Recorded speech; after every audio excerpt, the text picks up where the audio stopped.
Like this, হ্যাঁ আমি বেশ ওকে হ্যাঁ আমি ক্লাসে ডাটা আছে তো হ্যাঁ দিছো হ্যাঁ বেশি দেখা আস্তে আস্তে ও আচ্ছা আচ্ছা ঠিক আছে বইটা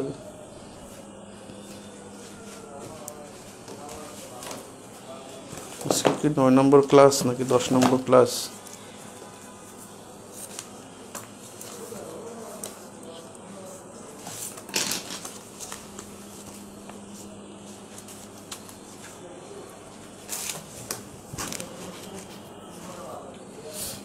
ওকে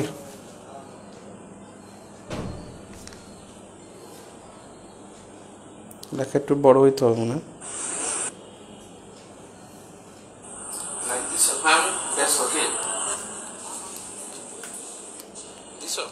ক্লাস নাম্বার 11 ঠিক আছে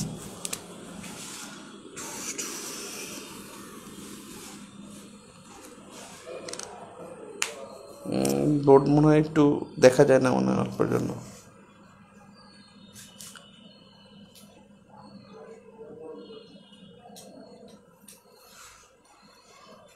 ইয়া মনে হয় না হয়েছে ওকে ক্লাস স্টার্ট করি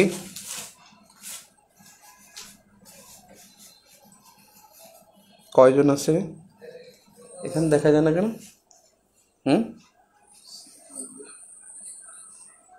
কত 98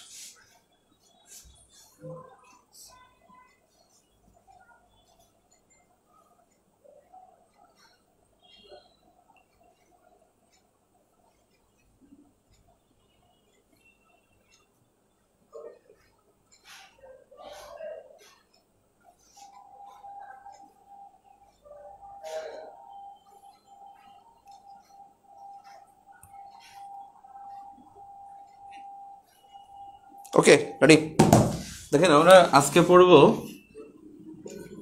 ইউএন অ্যান্ড বিডি জাতিসংঘ ও বাংলাদেশ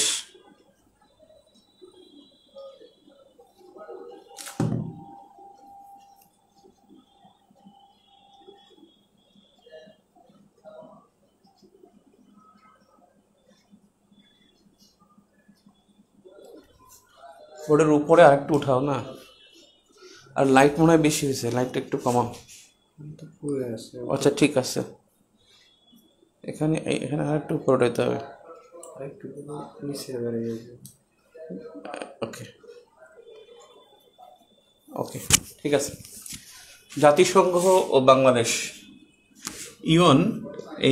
ইউএন হওয়ার আগে একটা ছিল league of Nations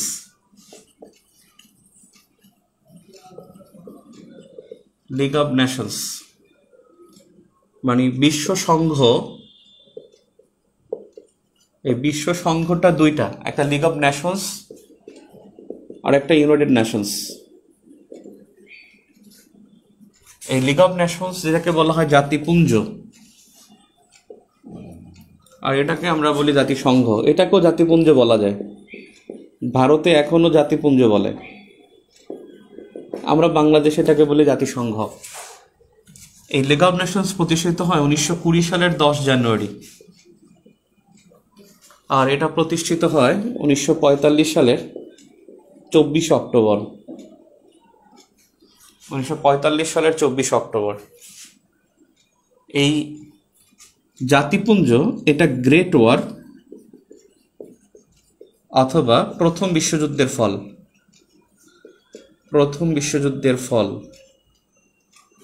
great war অর্থাৎ প্রথম বিশ্বযুদ্ধ যখন হয় তখন কিন্তু তার নাম প্রথম বিশ্বযুদ্ধ ছিল না তখন তার নাম ছিল গ্রেট ওয়ার দ্বিতীয় বিশ্বযুদ্ধ শুরু হলে আগের যুদ্ধের নাম প্রথম বিশ্বযুদ্ধ করা হয় আর এটা ছিল গ্লোবাল ওয়ার অথবা দ্বিতীয় বিশ্বযুদ্ধের ফল এই জাতিপুঞ্জ এর উদ্যোক্তা ছিল বিগ ফোর। বিগ ফোর মানে 1 নম্বরে ইউএসএ, 2 নম্বরে ইউকে ইউনাইটেড কিংডম বা যুক্তরাজ্য বা ব্রিটেন, 3 নম্বরে ছিল ইউএসএসআর বা সোভিয়েত 3 নম্বরে ছিল ফ্রান্স, 4 নম্বরে ছিল ইতালি, 4 নম্বরে ছিল ইতালি। আর এর উদ্যোক্তা এরাও 4টি দেশ, তবে এদের মধ্যে 2টা মিল নাই, একটা ইউএসএ আর একটা ইউকে, আর একটা ইউএসএসআর যেটাকে আমরা এখন বলি Soviet union, union of Soviet, union of Soviet socialist republics, এটা লিক্স হবে। 33তম বিসিএস ভাইবে আমাকে এটার এলাবোরেশন জিজ্ঞেস করছিল, আমি নিজেই বলছিলাম যে কোল্ড ওয়ার, বলছিলাম যে ইউএসএ ভার্সেস ইউএসএসআর, তখন বলছে হোয়াট ইজ ইউএসএসআর, আমি রিপাবলিক বলছিলাম, ইয়েস বলি নাই, তখন আমাকে বলছে যে ইউনিয়ন থাকলে কি হয়, তখন আমি রিপাবলিক্স এস দিয়ে ফেলছি, আমাকে লিখতে বলছিল। আর নাম্বার 4 হলো চায়না।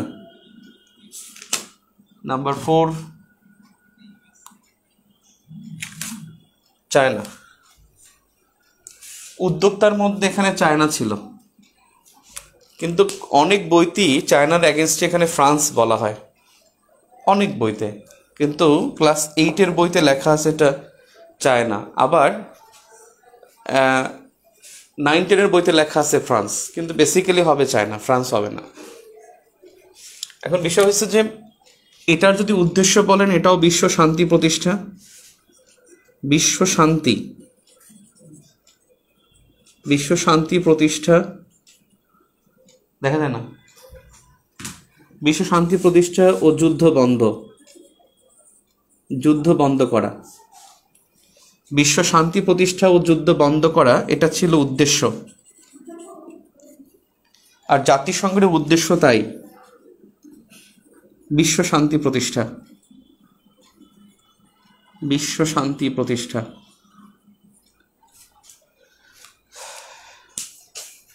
দেখা যায় নিচের সেন্টেন্সটা, দেখা যায় না তো, তো নিচে নাও, দেখা যায় না, আরেকটু নিচে নামো।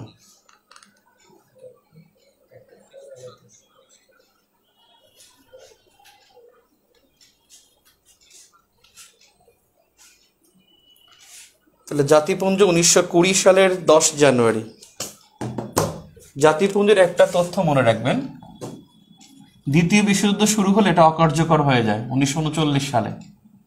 আর বিলুপ্তি যদি বলে, যে আনুষ্ঠানিকভাবে বিলুপ্তি 1946-এ, বিলুপ্তি 1946, অকার্যকর 1939, আর বিলুপ্তি বললে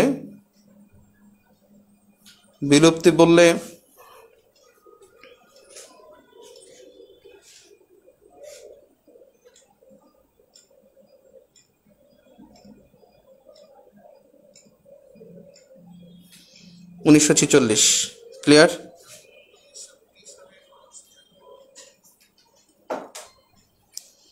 সুজন মোহাম্মদ বলছে আমেরিকা সোভিয়েত একসাথে জাতিসংঘ প্রতিষ্ঠা করেছে, কিন্তু তাদের মধ্যেই কেন আবার কোল্ড ওয়ার শুরু হয়?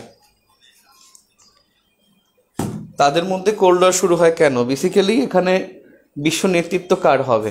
কোল্ড ওয়ারের পিছনে কারণ ছিল ইউএসএ আটলান্টিক সনদ যখন হয়, আটলান্টিক সনদ 1941-এ, এখানে ইউএসএসআরকে দাওয়াত করে নেই। ইউএসএসআর আবার মস্কো ঘোষণায় ইউএসএ-কে দাওয়াত করে না ইউএসএসআর। মস্কো ঘোষণা যেটা 1943-তে হয়, এই মস্কো ডিক্লারেশনে ইউরোপিয়ানরা মিটিংয়ে বসবে, মানে এখানে যখন ইউএসএসআর স্ট্যালিনের থাকার কথা ছিল, সোভিয়েত ইউনিয়নের প্রেসিডেন্ট স্ট্যালিনের থাকার কথা ছিল, কিন্তু আটলান্টিক সনদে ইউএসএ তাকে দাওয়াত করে না, এবং সেজন্য সে আবার ইউএসএ-কে এই মস্কো ঘোষণায় দাওয়াত করে না। এখানে ইনভাইটেশন একটা ফ্যাক্ট ছিল, আর তাছাড়া দুজনের মতাদর্শ তো ভিন্ন। জাতিসংঘ তার মতাদর্শের কথা কিছু বলে নাই। জাতিসংঘ পুঁজিবাদী দেশের জন্য বা সমাজতান্ত্রিক দেশের জন্য তা তো বলে নাই। ইউএসএ ছিল পুঁজিবাদী রাষ্ট্র আর সোভিয়েত ইউনিয়ন ছিল সমাজতান্ত্রিক রাষ্ট্র, যে কারণে দুই দেশের মধ্যে মতাদর্শগত দ্বন্দ্ব হয়, এজন্য কোল্ড ওয়ার হয়। আরে ভাই, বেসিক নিউট্রিশন কবে আসবে? এটা তো একটা কঠিন প্রশ্ন। একটা বই করা এত সোজা না ভাই, কত পরীক্ষা নিরীক্ষা করতে হয়, অনেক কিছু জড়িত এখানে। কাগজ কিনতে হয়, কাগজ কিনতে কত টাকা লাগে জানেন?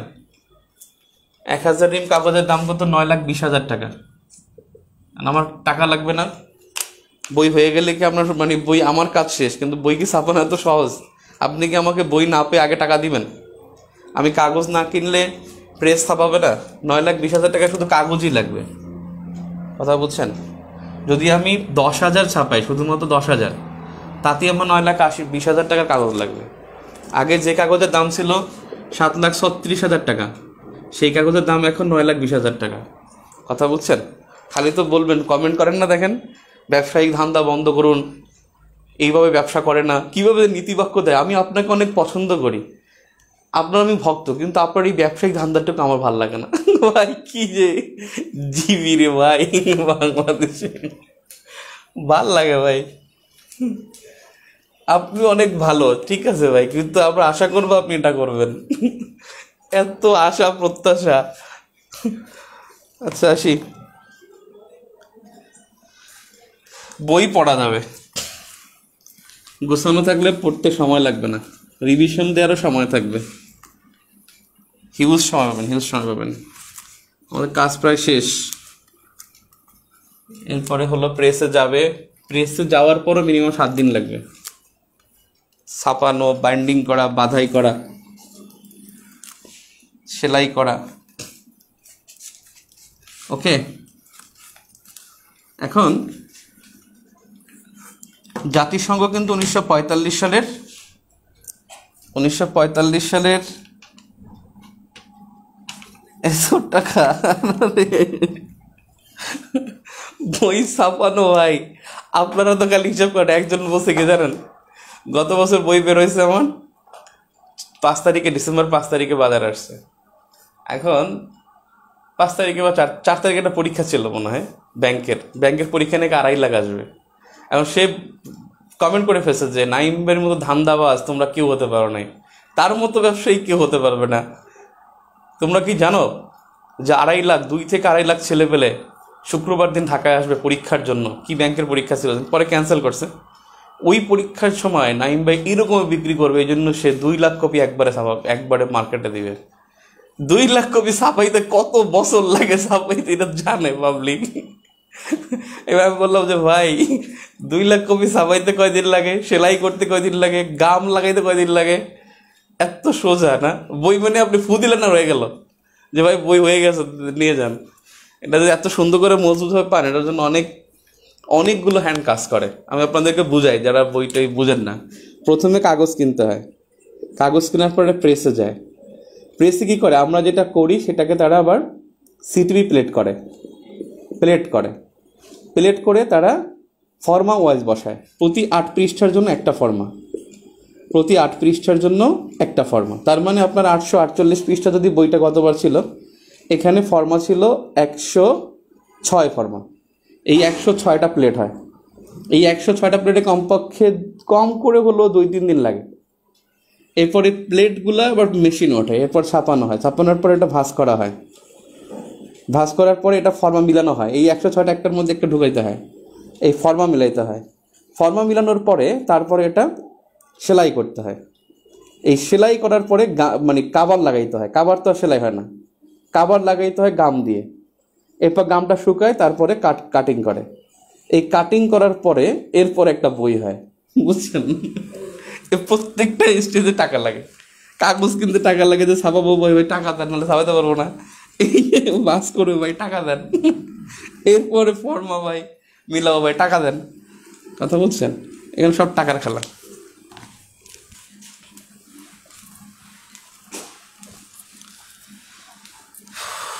ওকে,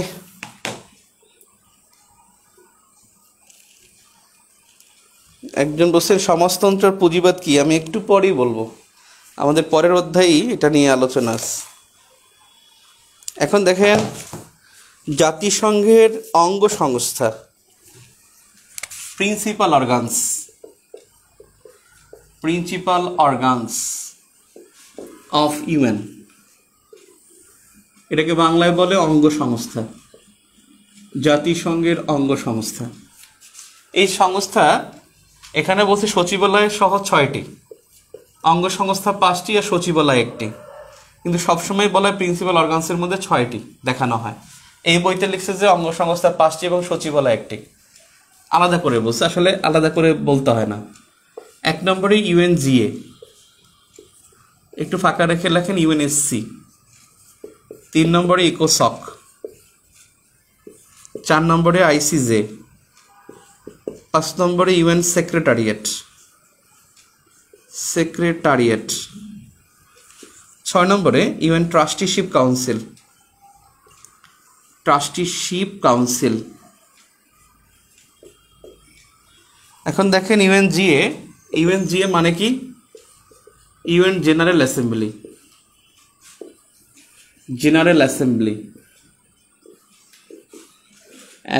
এটা ওয়াই দিলেও হয় ই দিলেও হয়, এটাকে বলা হয় সাধারণ পরিষদ। ইউএনজিএ, ইউএন জেনারেল অ্যাসেম্বলি বা সাধারণ পরিষদ। ইউএনজিএ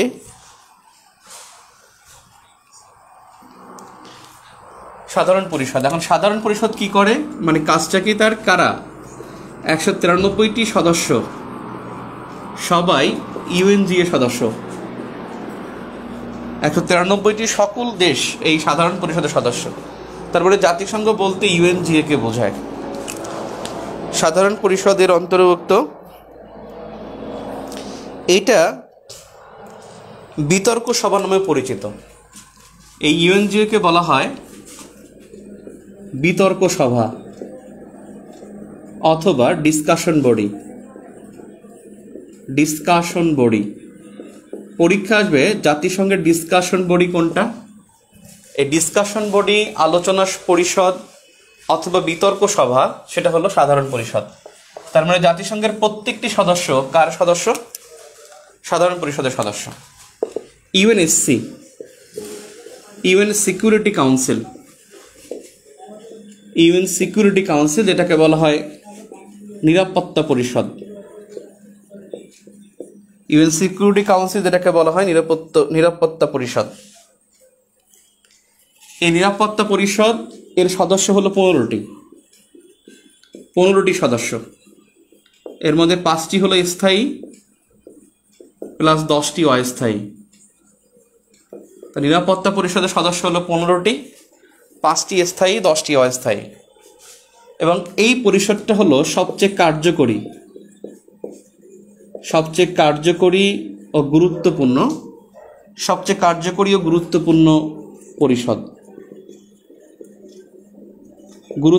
পরিষদ। সবচাইতে গুরুত্বপূর্ণ এবং কার্যকরী পরিষদ। এই 5টি স্থায়ী সদস্য কারা?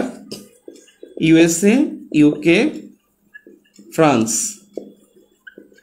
চায়না, রাশিয়া, বর্তমান Russia. USA, UK, France, China, Russia, এই 5টা হলো স্থায়ী সদস্য। এখানে মনে রাখবেন যত সি আছে অঙ্গ সংস্থার মধ্যে সব কাউন্সিল, আর অন্য জায়গায় যে সি আছে সব কমিশন।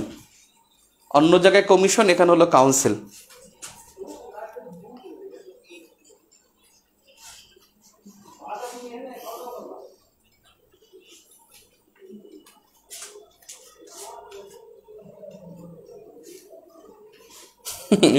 সাইফ 10 লাখ টাকা পাঠাই দেবো।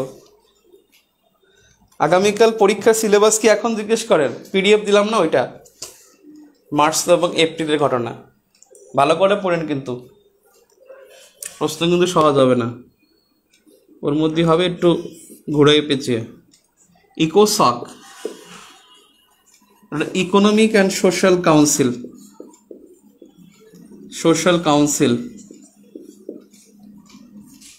ইকোনমিক অ্যান্ড সোশ্যাল কাউন্সিল, এটা কিন্তু সোশ্যাল না, জানেন? আমরা অনেকে কিন্তু এটাকে খুব সোশ্যাল বলি। আসলে শব্দটা সোশ্যাল না, সোশ্যাল।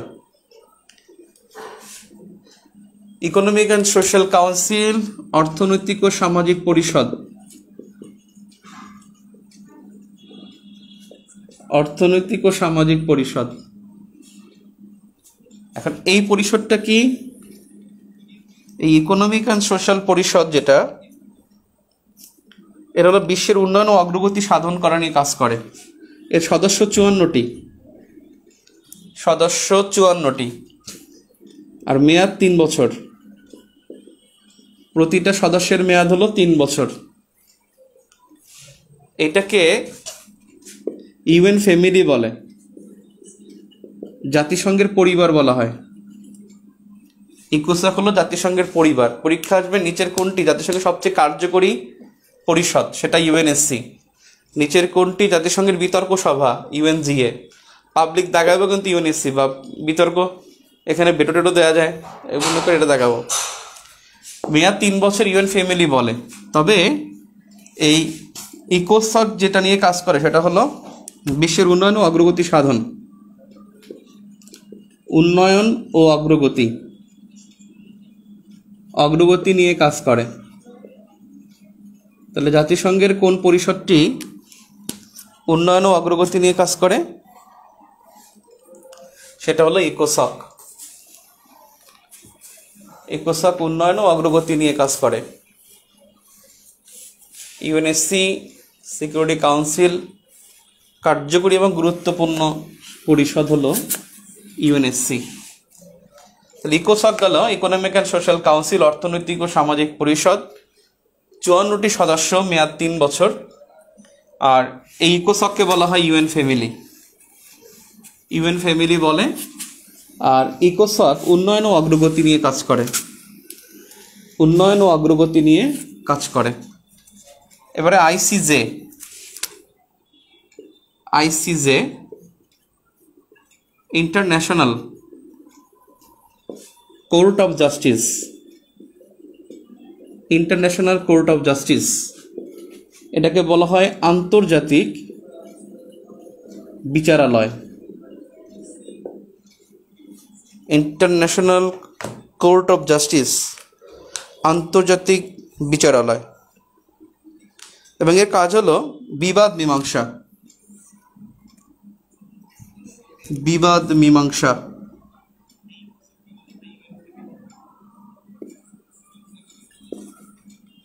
বিবাদ মীমাংসায় কাজ করে।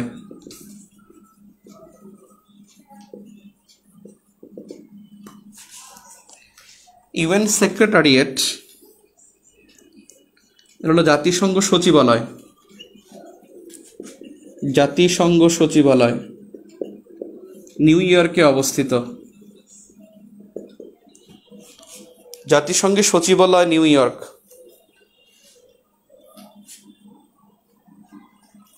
এটাই হলো জাতিসংঘের প্রশাসনিক বিভাগ, জাতিসংঘের প্রশাসনিক বিভাগ। তাহলে প্রশাসনিক বিভাগ কিন্তু ইউএন সেক্রেটারিয়েট, আবার দাগায়ের না সাধারণ পরিষদ। প্রশাসনিক বিভাগ হলো ইউএন সেক্রেটারিয়েট। আর সেক্রেটারি জেনারেল, সেক্রেটারি জেনারেল যেটাকে বাংলায় বলি আমরা মহাসচিব, এই মহাসচিব হলো প্রধান নির্বাহী কর্মকর্তা, প্রধান নির্বাহী কর্মকর্তা। তাহলে জাতিসংঘের প্রধান নির্বাহী কর্মকর্তা হলো সেক্রেটারি জেনারেল বা আইসিসি এবং আইসিজে। আইসিসি ভাই অঙ্গ সংস্থা না, আইসিসি যেটা এটা অঙ্গ সংস্থা নয়। আইসিসি হলো international criminal court, international criminal court, international criminal court, আন্তর্জাতিক অপরাধ আদালত। আন্তর্জাতিক, এটা আন্তর্জাতিক বিচারালয় বা আন্তর্জাতিক আদালত, আর এটা হলো অপরাধ আদালত, অপরাধ আদালত। দুইটা একই বিল্ডিংয়ে, এই আইসিজে হলো হেগ শহরে, দ্য হেগ নেদারল্যান্ডস। নেদারল্যান্ডসের প্রত্যেকটা শহরের আগে দি হয়, এবং নেদারল্যান্ডস নামও কিন্তু the Netherlands, the Hague the Netherlands. এটাও কিন্তু দ্য হেগ দ্য নেদারল্যান্ডস, এটাও দ্য হেগ দ্য নেদারল্যান্ডস, অর্থাৎ নেদারল্যান্ডসের হেগ শহরে দুইটাই। এবং তাদের যে ভবনটা তার নাম পিস প্যালেস, পিস প্যালেস। অর্থাৎ পিস প্যালেসে, নেদারল্যান্ডসের হেগ শহরের পিস প্যালেসে আইসিসির কার্যালয়, আইসিজের কার্যালয়, দুইটাই আদালত। কিন্তু পার্থক্যটা কি একটু পরে বলতেছি। আইসিসি আর আইসিজে, আইসিসিতে হলো 18 জন বিচারক, আর এখানে হলো 15 জন বিচারক। বিচারক এখানে 15 আর এখানে 18।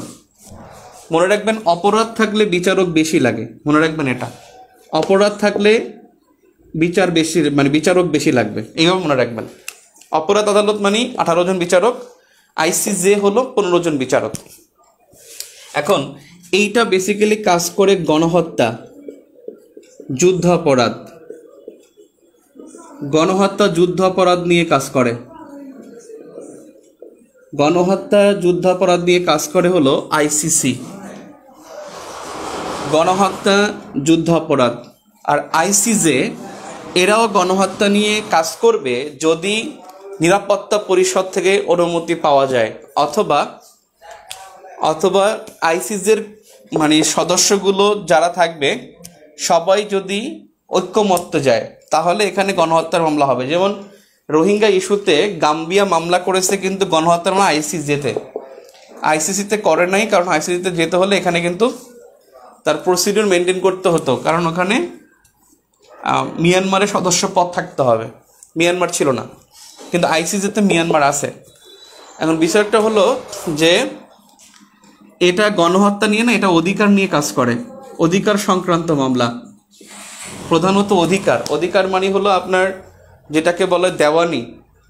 ফৌজদারি অপরাধটা আইসিসি করে ম্যাক্সিমাম, ওরা ফৌজদারি তেমন করে না, ওরা হলো অধিকার নিয়ে কাজ করে। যেমন সমুদ্র সীমা, যেমন হলো আপনার বাউন্ডারি, যেমন হলো আপনার গ্লোবাল কমন্স বৈশ্বিক সম্পদ ব্যবহার নিয়ে মামলা করতে পারে। যেমন ইন্টারনেট বন্ধ করে দিছে ধরেন বাংলাদেশকে, ইন্টারনেট এখন একটা বৈশ্বিক সম্পদ, পার্সোনাল কোনো সম্পদ না।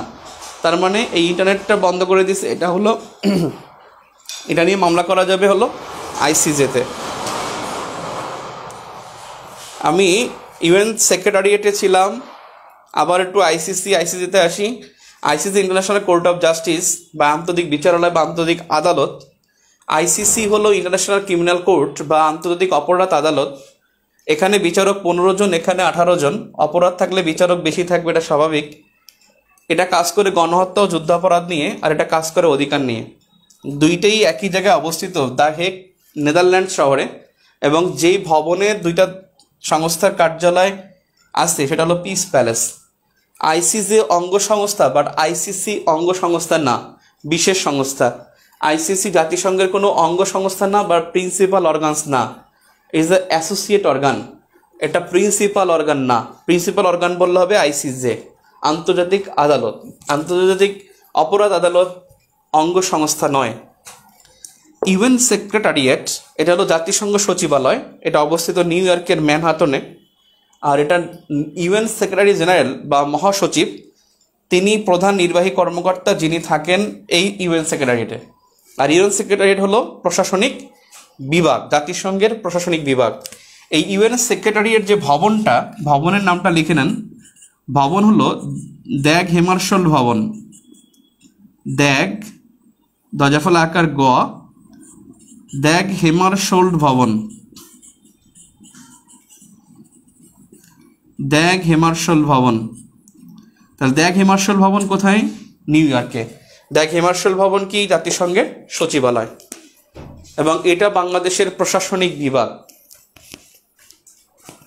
বাংলাদেশের প্রশাসনিক বিভাগ হলো, জাতিসংঘের, আমি দুঃখিত, জাতিসংঘের প্রশাসনিক বিভাগ।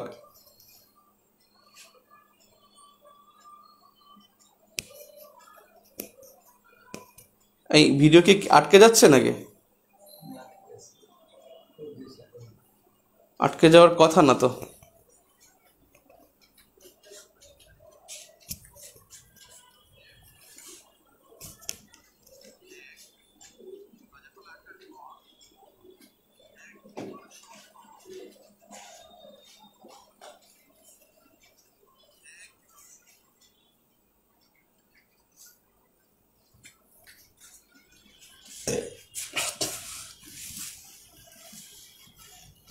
তাহলে অঙ্গ সংস্থা 6টি। আমরা এখন দেখি ইউএন ট্রাস্টিশিপ কাউন্সিল নাম্বার 6, এটাকে বাংলায় বলে ওসি পরিষদ, বাংলায় বলে ওসি পরিষদ। তাহলে আইসিসি অঙ্গ সংস্থা নয়, আইসিসি হলো যুদ্ধাপরাধ নিয়ে কাজ করে।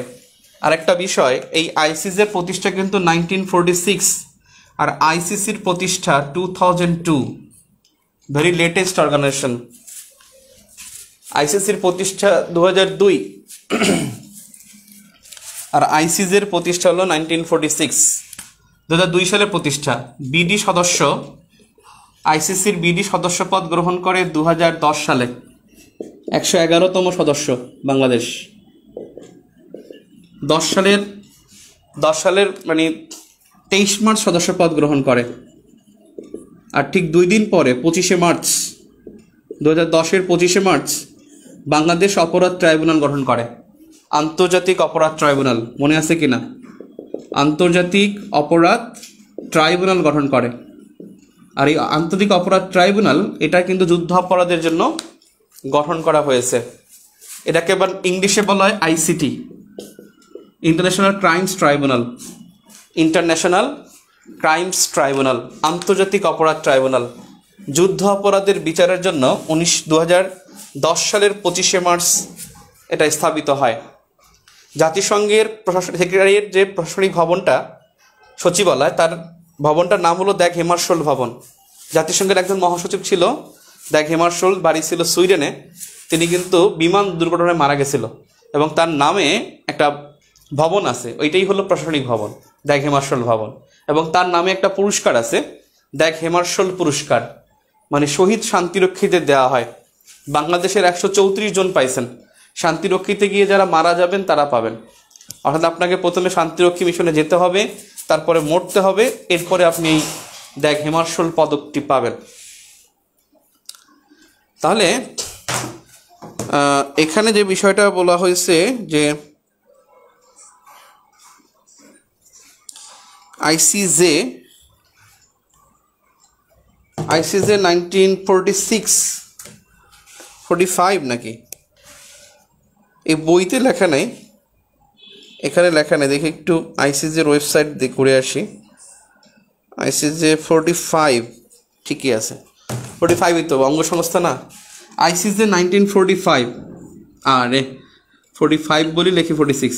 আইসিজে একটু ঠিক করে নেন, আইসিজে 1945 আর আইসিসি 2002 প্রতিষ্ঠা। বাংলাদেশ সদস্যপদ 2010 সালের 23 মার্চ, 111তম সদস্য। এবং 2 দিন পরই 2010 সালের 25শে মার্চ বাংলাদেশ গঠন করেছে আন্তর্জাতিক অপরাধ ট্রাইব্যুনাল, এটাকে ইংলিশে বলে ইন্টারন্যাশনাল ক্রাইমস ট্রাইব্যুনাল। এবং অপরাধ ট্রাইব্যুনালটা কিন্তু এখনও আছে যুদ্ধ অপরাধের বিচারের জন্য। যুদ্ধ অপরাধ বিচারে কিন্তু ইন্টারন্যাশনালি কিন্তু আইসিসি কিন্তু দেখভাল করে, এমনি এমনি কিন্তু রায় দিতে পারবেন না। আপনার যে ল আছে সেই ল কিন্তু বললে হবে না। এখানে কিন্তু একটা বিষয় আছে যে এখানে প্রমাণ হিসেবে কোনো পত্রিকার উদ্ধৃতি, কারো বক্তব্য, কারো ভিডিও রেকর্ড, বেতারে ভাষণ, এগুলা কিন্তু প্রমাণ হিসেবে ব্যবহৃত হবে। এবং সেক্ষেত্রে পত্রিকার প্রতিচ্ছবি অনুসারে এরা কিন্তু যাদেরকে কনভিক্টেড করা হয়েছে, যে 6 জনকে ফাঁসি দেওয়া হয়েছে, পরে তো আরও 2 জনকে দেওয়া হয়েছে, কিন্তু 6 জনকে যখন মানে শীর্ষ যে 6 জনকে ফাঁসি দেওয়া হয়, এবং তারা কিন্তু খুব চেষ্টা করেছিল এটাকে ক্লোজ করার জন্য। মানে ইন্টারন্যাশনালি তারা এই কোর্টে কিন্তু তারা গিয়েছিল, এবং সেই কোর্ট থেকে কিন্তু অবজারভার আসছিল বাংলাদেশে, এবং তারা কিন্তু এটাকে পারে নাই। অর্থাৎ তাদের যে পত্রিকা ছিল 1971 সালে জামাতে যে পত্রিকা ছিল সেটার নাম ছিল সংগ্রাম। যেই সংগ্রাম পত্রিকাটা কিন্তু এখনও আছে। এই পত্রিকাটা 1971 সালও ছিল, এবং সেখানে তাদের যে স্বাধীনতা বিরোধী বক্তব্য বা এগুলো খুব প্রথম পাতায় ফ্রন্টে ছাপানো হইতো, মানে গর্ব করে ছাপানো হইতো, বুঝছেন? এই জন্য ওই পত্রিকার প্রতিচ্ছবি এবং ছবি এটা যুদ্ধাপরাধী যারা আছে তাদেরকে কনভিক্টেড করেছে। ওকে,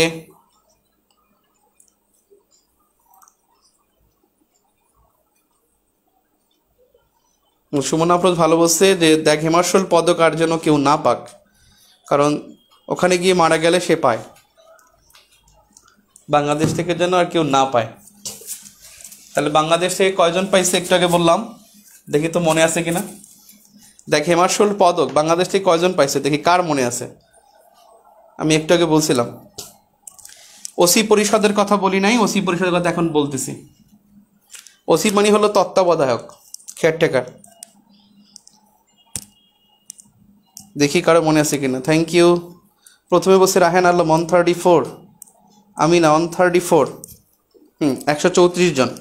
এটা বাড়বে, দিনে দিনে বাড়তেছে। ওকে, ঠিক আছে ঠিক আছে। 134 বলছিলাম আমি, অনেকে 146 বলতেছে, 36 বলতেছে। বাড়ায়া বলবো, কমায়া বলবো না, বাঙালি ভাই আমরা, কমায়া কিছু বলা যাবো না। এখন দেখেন, ওসি পরিষদের কাজ হলো স্বাধীনতা প্রাপ্ত নয়, স্বাধীন নয়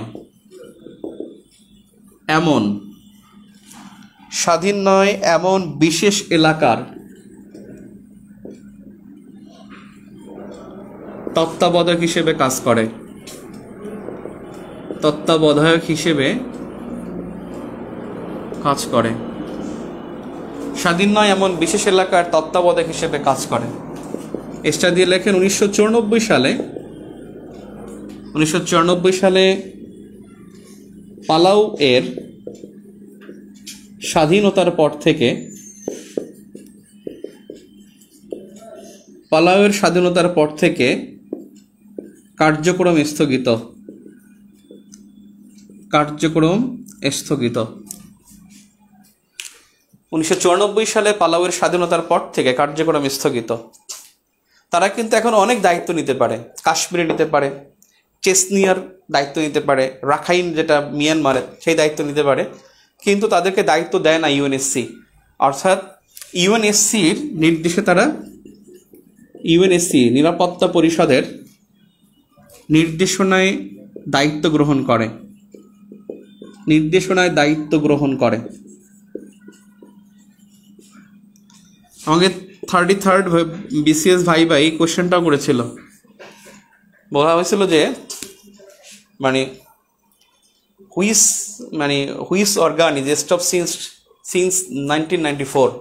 কারণ আমার এই ওসি পরিষদ মনে আছে, আমার এই ট্রাস্টিশিপ কাউন্সিলটা মনে নাই, ইউএন ট্রাস্টিশিপ কাউন্সিলটা মনে নেই। আমি তো এখন ইংলিশ বলতে পারতেছি না, ডক্টর ওয়াজ আলী খান স্যারের বোর্ডে ছিলাম তখন। আমি বলছি যে ইউএন, তখন পাশের একজন বলছে যে ট্রা বলছে, আমি বলছি ট্রাস্টিশিপ কাউন্সিল। উনি ট্রা বলার পরে মনে পড়ছে যে ট্রাস্টিশিপ কাউন্সিল। এটা 1994 সালে পালাউ স্বাধীনতা থেকে। এখন পরীক্ষা যদি আসে, পালাউ কার কাছ থেকে স্বাধীনতা লাভ করে? জাতিসংঘের কাছ থেকে স্বাধীনতা লাভ করে। এই ইউএন ট্রাস্টিশিপ কাউন্সিল থেকে পালাউ স্বাধীন হয়, এবং ও স্বাধীনতার পর থেকে এই কার্যক্রম স্থগিত আছে। তাহলে প্রিন্সিপাল অর্গানস 6টা, এর মধ্যে ইন্টারন্যাশনাল ক্রিমিনাল কোর্ট যেটা আলোচনা করছি সেটা প্রিন্সিপাল অর্গানের মধ্যে নাই। এই ট্রাস্টিশিপ কাউন্সিল মানে ওসি পরিষদ। ওকে,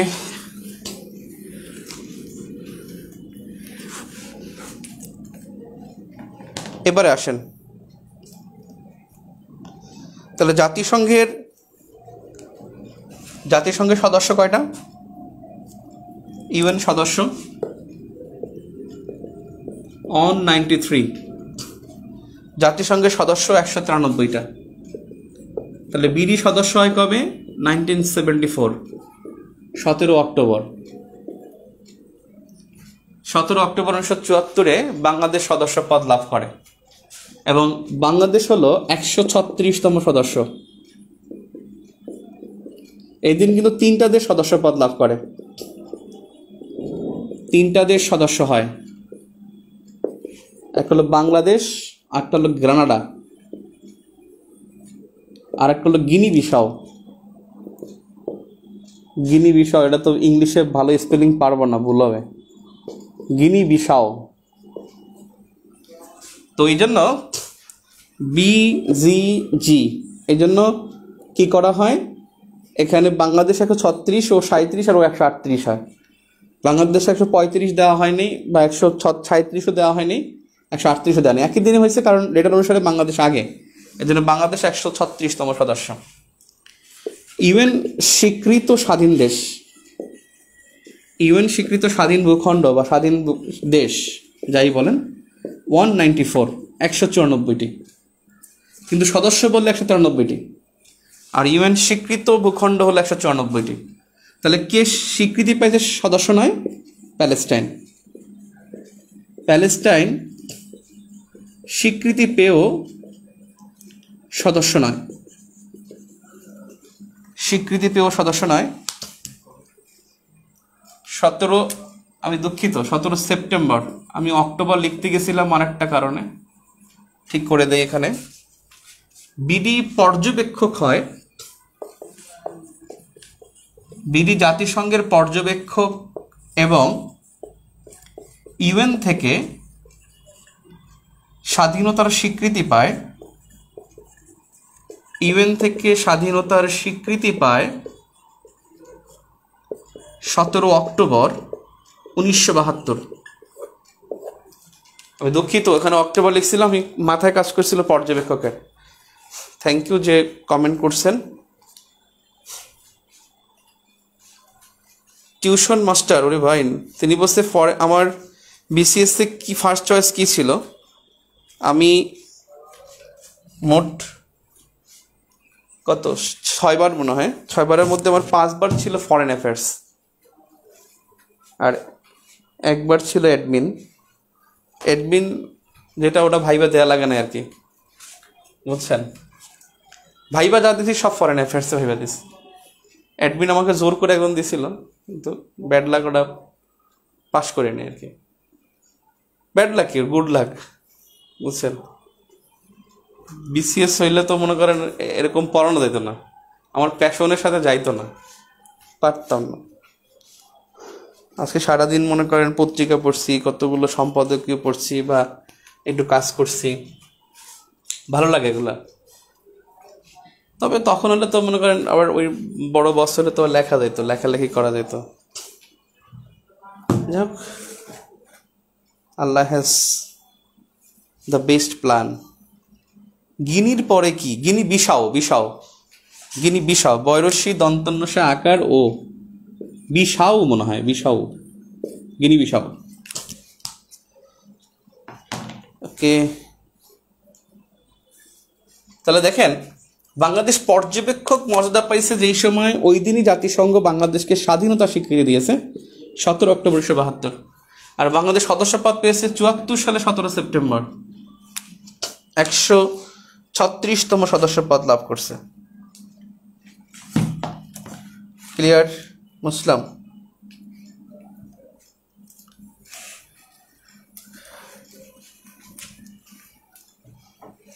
এখানে প্যালেস্টাইন স্বীকৃতি পেয়েও সদস্য নাই। এই স্বীকৃতিটা পাইছে কিন্তু স্বীকৃতি পাইছে জাতিসংঘ স্বীকৃতি পেয়েছে, প্যালেস্টাইন স্বীকৃতি পেয়েছে 2012 সালে, 2012। বিডিতে সফরকারী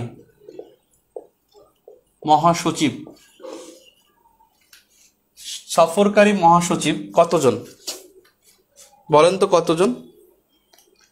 বাংলাদেশে কতজন মহাসচিব সফর করেছে? এই বইতে লিখছে 4 জন মহাসচিব 5 বার সফর করছেন।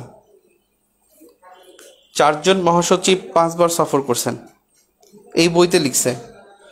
বান কি মুন আসছে 2 বার, তা ঠিক আছে। বান কি মুন আসছে, তারপরে হলো অ্যান্থনি গুতেরেস আসছে 2 জন। প্রেস দ্য কুইলার প্রথম আসছে, প্রেস দ্য কুইলার। এরপরে কে আসছে? কোফি আনান আসছে। 80-র দশকে আর একজন আসছিল, ওনার নাম যেন কি ছিল? Press the কুইলার, bun Ki Moon. 73 সালে তো প্রেস দ্য কুইলার আসছে। মোট এখানে বলছে 4 জন মহাসচিব 5 বার, বইতে বলছে 4 জন, কারণ বই তো আর আপডেট করে নাই।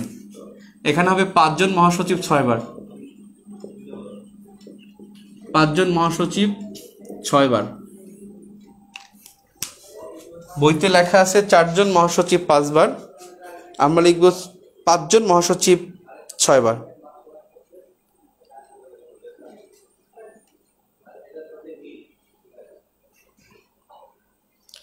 ভ্যাটিকান এবং কসোভো স্বীকৃতি নয়।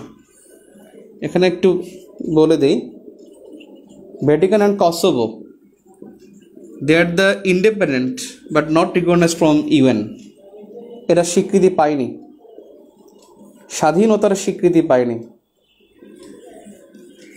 স্বাধীনতার স্বীকৃতি পায়নি ভ্যাটিকান এবং কসোভো। কসোভোকে স্বীকৃতি দিতে দেয় না রাশিয়া, রাশিয়া গ্যাঞ্জাম করে। আর ইউএসএ বলে স্বীকৃতি দাও। এই বাংলাদেশকেও বলছে, এই কসোভো স্বাধীন হয়েছে কিন্তু 8 সালে, বুঝছেন, 2008-এ স্বাধীন হয়।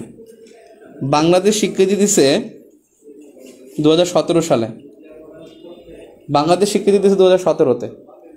কারণ রাশিয়া বলছে দেয়া যাবে না, আর ইউএসএ বলছে তাড়াতাড়ি দাও। বাংলাদেশ বলছে যে উই আর থিঙ্কিং, বাংলাদেশ বলছে উই আর থিঙ্কিং। এই থিঙ্কিং করতে করতে তারা 9-10 বছর কাটাই দিয়েছে। ইউএসএ বলছে স্বীকৃতি দেওয়ার জন্য, আর রাশিয়া বলছে স্বীকৃতি দেওয়া যাবে না, আর বাংলাদেশ বলছে যে উই আর থিঙ্কিং। এবং শেষ পর্যন্ত 2017 সালের ফেব্রুয়ারি মাসে এই কসোভো স্বাধীনতার দিবসই, খুব সম্ভবত 28 ফেব্রুয়ারি বা 27 ফেব্রুয়ারি, ওই দিনকেই সে বাংলাদেশ তাদেরকে স্বীকৃতি দিচ্ছে। এই কসোভোকে কিন্তু এর আগে বাংলাদেশ স্বীকৃতি দেয়নি।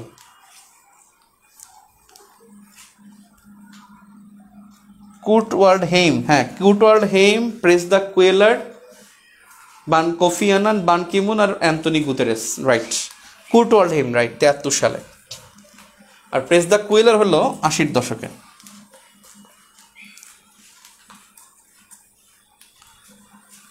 তাহলে বিদেশে সফরকারী মহাসচিব 5 জন 4 বার। বাংলাদেশ সম্পর্কে আমরা লিখতেছি যে বাংলাদেশ জাতিসংঘে কি করেছে। নিরাপত্তা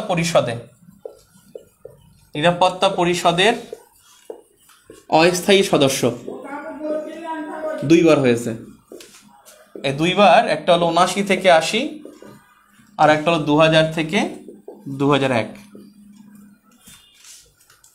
কারণ নিরাপত্তা পরিষদের অস্থায়ী সদস্যের মেয়াদ 2 বছর। সাধারণ পরিষদের সভাপতি হয়, সাধারণ পরিষদের সভাপতি হয় 1986 সালে 41তম অধিবেশনে। 41তম অধিবেশনে। এবং সভাপতি যে ছিল তিনি হলেন ডক্টর হুমায়ুন রশিদ চৌধুরী। হুমায়ুন রশিদ চৌধুরী, ডক্টর হুমায়ুন রশিদ চৌধুরী। এই হুমায়ুন রশিদ চৌধুরীরই একসময় এপিএস ছিল সাবেক অর্থমন্ত্রী আবুল মাল আব্দুল মুহিত।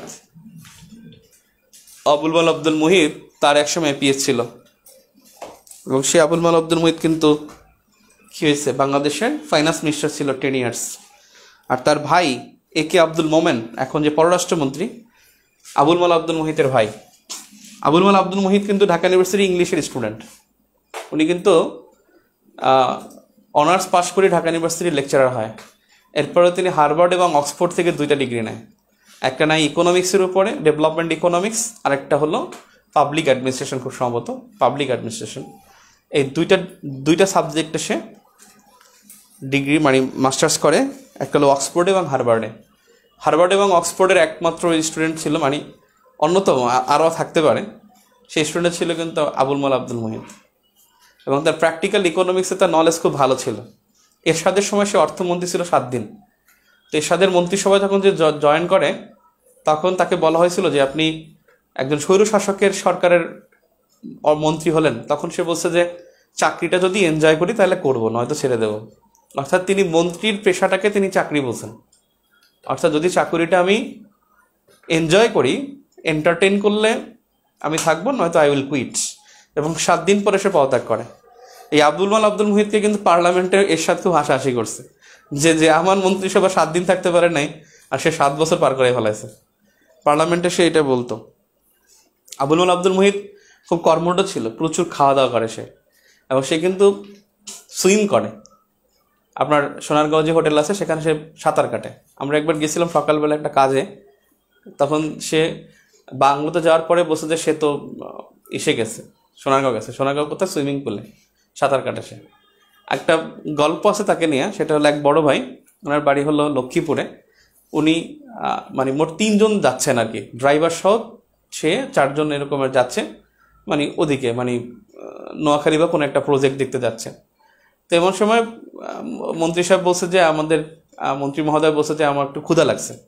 তারপরে সে বার্গার আনছে, তো 4 জন মানুষ 4 জনের জন্য 4টা বার্গার আনছে, কারণ 3 জন ওখানে আর একজন ড্রাইভার। তো 4টা বার্গার এনে তার হাতে দিয়েছে, সে 4টাই খাই ফেলেছে, 4টা বার্গারই খাই বলেছে।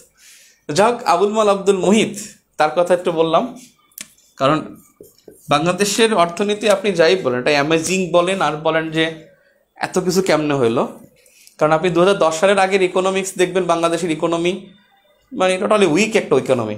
এখন আপনি বলবেন যে নাইবে আওয়ামী লীগের সমর্থক তাই বলে, মানে আসলে সেটা না, বাস্তবতা যেটা আপনাকে স্বীকার করতেই হবে, whatever you like it or not, সেটা হলো যে 2009-10 সালের আগে অর্থনীতি এরকম ছিল না। জিডিপি বলেন, বাংলাদেশের মানুষ তো রিজার্ভ জানতোই না, রিজার্ভ যে কি এরা মানুষ বুঝতোই না।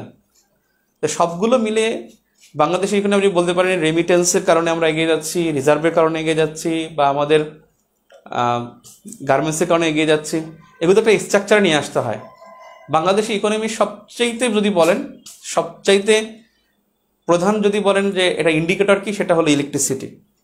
আমাদের ইকোনমি সবচেয়ে বড় ইন্ডিকেটর যেটা, সেটা হলো ইলেকট্রিসিটি। ইলেকট্রিসিটি যেখানে ছিল বাংলাদেশের মাত্র 3300 মেগাওয়াট, সেখানে এখন 22,787 মেগাওয়াট উৎপাদন ক্ষমতা। 22,787 মেগাওয়াট আমাদের বিদ্যুৎ উৎপাদন ক্ষমতা, যেটা আগে ছিল 3300 মেগাওয়াট সিন্স 2009, মানে ইন 2009। সেখান থেকে এখানে আসছে তো মাত্র, এটা একটা বড় ইন্ডিকেটর। একটা হলো যদি অবদান বলেন, তাহলে আপনি 2 জন মানুষের অবদান খুব গুরুত্বপূর্ণ, এবং একজন হলো আবুল মাল আব্দুল মুহিত, আর একজন হলেন আতিউর রহমান।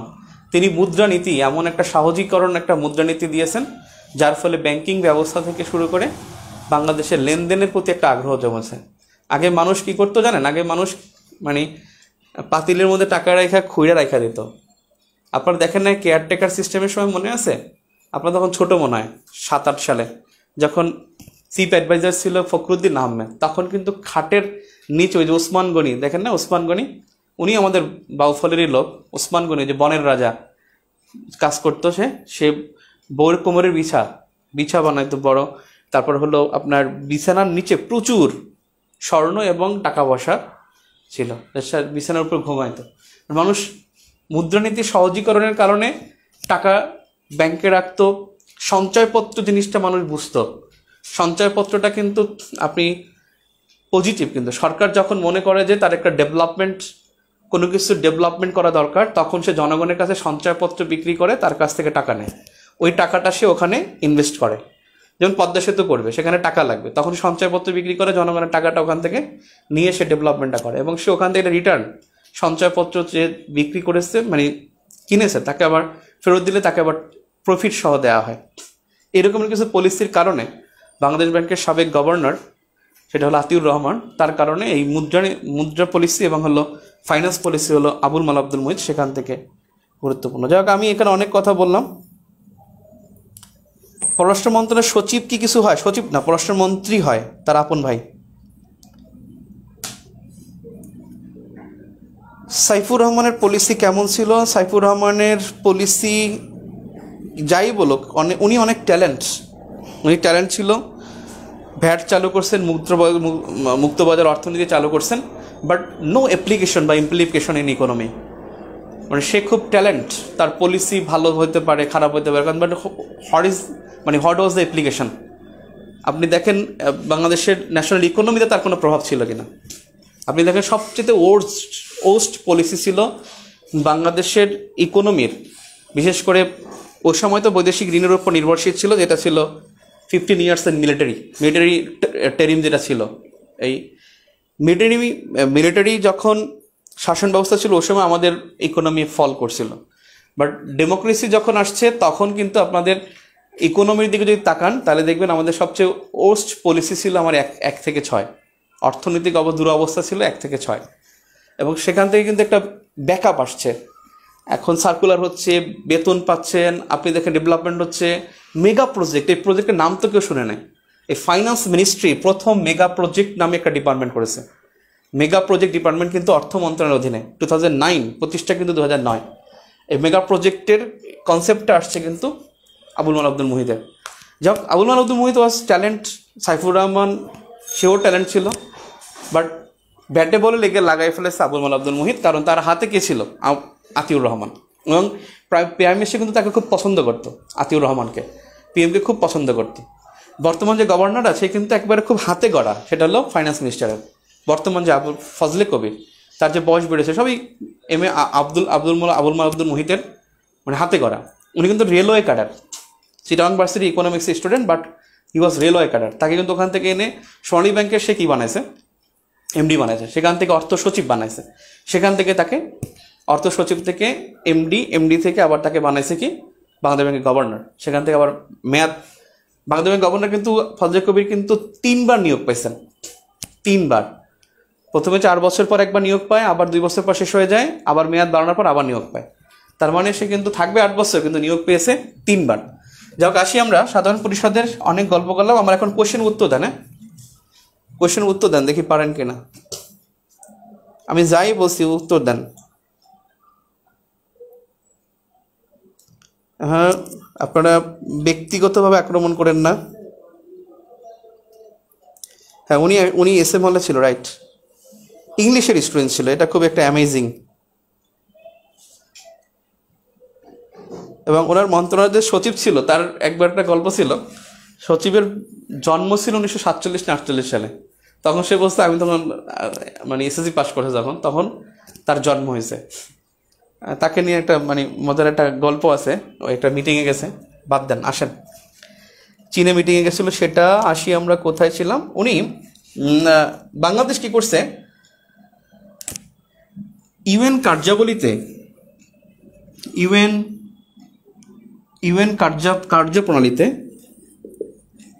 কার্যপ্রণালীতে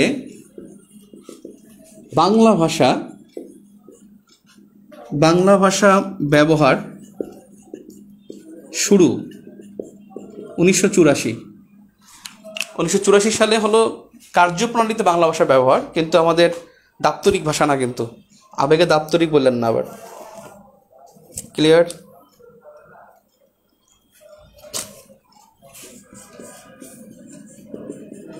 মিয়ানমারের সাথে 38 বছরের সমুদ্রসীমা মীমাংসা 2012 সালে। এ সবগুলো জাতিসংঘ আমাদেরকে করেছে, মানে আমাদেরকে এই অবদানটা রাখছে আমাদের নবম শ্রেণীর বই অনুসারে।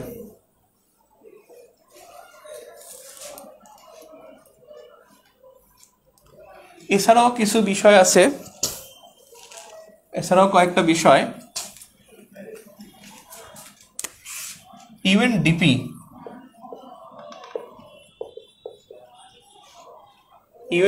বিডিকে শিশু মৃত্যুহার হ্রাসে এমডিজি পুরস্কার দেয় 2010 সালে। ইউএনডিপি বিডিকে শিশু মৃত্যুহার হ্রাসে এমডিজি পুরস্কার দেয় 2010 সালে। WHO বিডিকে পোলিও মুক্ত ঘোষণা করে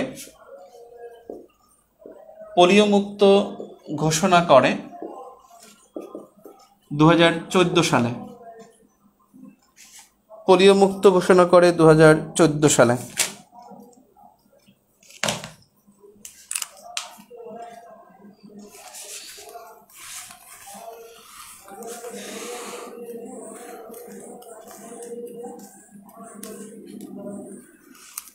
এজেন্ডা মানে 2009 সালে দাপ্তরিক ভাষা হিসেবে দাবি করেছিল শেখ হাসিনা, বাংলায় ভাষণ দিয়ে বাংলাকে দাপ্তরিক ভাষা দাবি করে, এবং এর এজেন্ডা অন্তর্ভুক্ত হয়েছে, বাট এটা কোনো ফল আমরা পাই না এখন পর্যন্ত।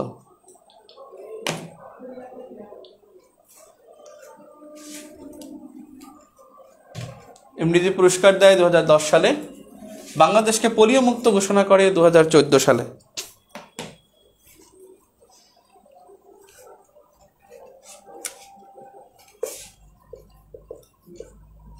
নারীর প্রতি বৈষম্য দূরীকরণে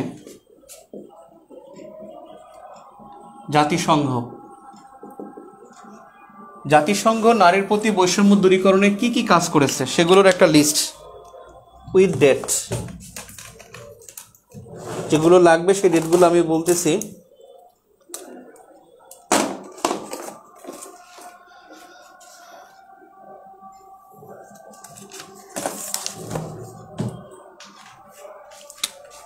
উনিশশো 49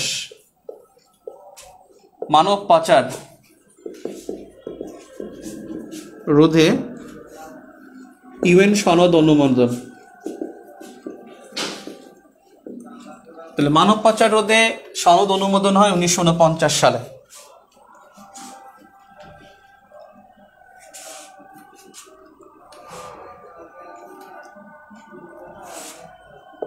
উনিশশো 60 কর্মক্ষেত্রে নারীর প্রতি বৈষম্য হ্রাস,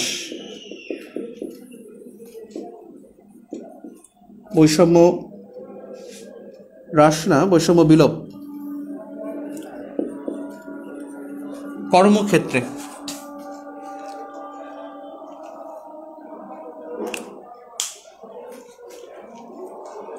বঙ্গবন্ধুর পরে কি কেউ সাধারণ পরিষদে বাংলায় ভাষণ দেয়? কিন্তু 1993 বা 94 সালে বা 95 সালে একটা তথ্য পাওয়া যায় যে খালেদা জিয়া নাকি বাংলা ভাষণ দিয়েছিল, বেগম খালেদা জিয়া। কিন্তু এটা আওয়ামী লীগ তো মানে না ভাই। আওয়ামী লীগ তো বলতেছে যে বঙ্গবন্ধুর পরে শেখ হাসিনা। এখানে তো পেপার পত্রিকায় মানে একবার দাবি করছে বিএনপি যে 93, 94, 95 এরকমের, কিন্তু বর্তমান পত্রিকায় বলা হয় যে 1974 সালের পরে ডিরেক্ট 1974 সালের পরে একবার 2009, এর মাঝখানে কেউ বাংলা ভাষণ দেয় নাই। পত্রিকা তথ্য তাই। 1975 নারী বছর ঘোষণা এবং 75 সালে প্রথম নারী সম্মেলন।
দেখা যায়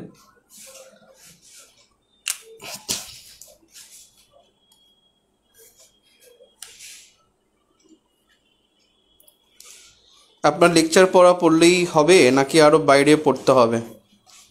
লেকচার পড়লে তারপরে হলো কোর্স প্ল্যান শুরু হয়ে গেলে এরপর বাইরের পড়ার সময় পাবেন? দরকার কি এত?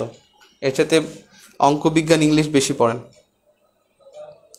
প্রথম নারী সম্মেলন বেইজিং না, চতুর্থটা বেইজিং। ওকে, এখন দেখেন, চতুর্থ নারী সম্মেলন হয় 1995 সালে বেইজিং, চীন। এই সম্মেলনে প্ল্যাটফর্ম ফর অ্যাকশন গৃহীত হয়। প্ল্যাটফর্ম ফর অ্যাকশন গৃহীত হয়, ভেরি ভেরি ইম্পর্ট্যান্ট এই টার্মটা। এবং নারী সবচেয়ে গুরুত্বপূর্ণ সম্মেলন হলো চতুর্থ নারী সম্মেলন।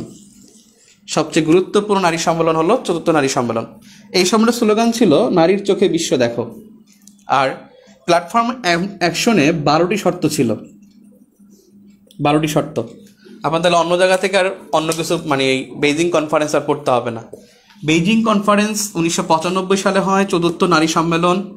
এখানে প্ল্যাটফর্ম ফর অ্যাকশন গৃহীত হয়।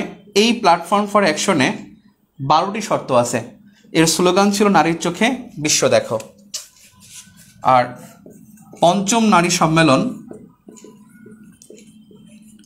এটা হয় 2000 সালে নিউ ইয়র্কে। 2000 সালে নিউ ইয়র্কে হয় পঞ্চম নারী সম্মেলন। এই সম্মেলনের নাম ছিল বেইজিং প্লাস 5 সম্মেলন। বেইজিং প্লাস 5 সম্মেলন। কারণ বেইজিং কনফারেন্স হচ্ছে 95 সালে, 1995 আর হলো 5, 2000 সাল। ঠিক ষষ্ঠ নারী সম্মেলন এটা হয়েছে 2005 সালে, এটাও নিউ ইয়র্কে। আর এটার নাম ছিল বেইজিং প্লাস 10 সম্মেলন। বেইজিং প্লাস 10 সম্মেলন। এটা বেইজিং প্লাস 10 কেন? 1995 আর 10 যোগ করলে 2005 হয়। তার মানে নারী সম্মেলন পঞ্চমটা হয়েছে 2000 সালে, ষষ্ঠটা হয়েছে 2010 সালে। 2005 সালে। এবং নাম ছিল বেইজিং প্লাস 5, বেইজিং প্লাস 10। বঙ্গবন্ধুকে হত্যার পর কেউ কোনো প্রতিবাদ করলো না কেন? খুব জানার ইচ্ছা। মাহমুদ নাবিলা, আপনি তখন ছিলেন না আসলে। বঙ্গবন্ধু মারা যাওয়ার পরে কাজী সিদ্দিকী সহ অনেকেই আন্দোলন করেছেন এবং ওখানে একটা থমথমে অবস্থা ছিল। আপনার যেখানে রাষ্ট্রনায়ক বঙ্গবন্ধু শেখ মুজিবুর রহমান খুন হবে, সেখানে আপনি কি স্তব্ধ হয়ে যাবেন। কত মানুষ পাগল হয়ে গেছে, কত মানুষ পাগল হয়ে গেছে বঙ্গবন্ধু মারা যাওয়ার পরে। এখন একজন পাগল আছে রাজবাড়িতে, 15ই আগস্টে টিভিতে রিপোর্টও করছিল। সে 15 আগস্ট থেকে চুচিল, সে পাগল। এবং সে সবসময় একটা গান গায়, মুজিব বাইয়া যাও রে, মুজিব বাইয়া যাও রে। যেটা গান আছে না, মুজিব বাইয়া যাও রে।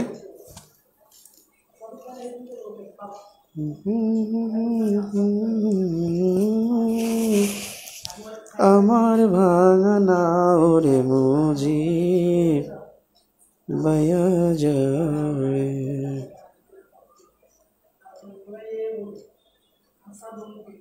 এবার ডিসপ্লে ম্যাপ অংশটা ওকে। খালিদ মোশাররফ করছিল। এটা একটা একটা কনসেপ্ট যে বঙ্গবন্ধু মারা যাওয়ার পর, এগুলো হচ্ছে ইলিয়াস আছে না, একটা সাংবাদিক ইলিয়াস কি যেন ভিডিও করে, এটা থাপড়ানো উচিত। বঙ্গবন্ধুকে নিয়ে খুব বাজে বাজে কথা বলে। ও বঙ্গবন্ধুর ইতিহাস জানে। যে লোক বন্দুকের নলের সামনে দাঁড়ায়া সে বলছে যে it is maybe my last matches from today, Bangladesh is independent, সেই লোকের বিরুদ্ধে সে কেমনে কথা বলে? যে লোক কি ওরে তার জীবনে তার মানে কোনো জায়গায় সে আপোষ করে নাই, বঙ্গবন্ধু নামে কোনো দলিল নাই, দাদার সম্পত্তি থেকে যা পাইছে তা।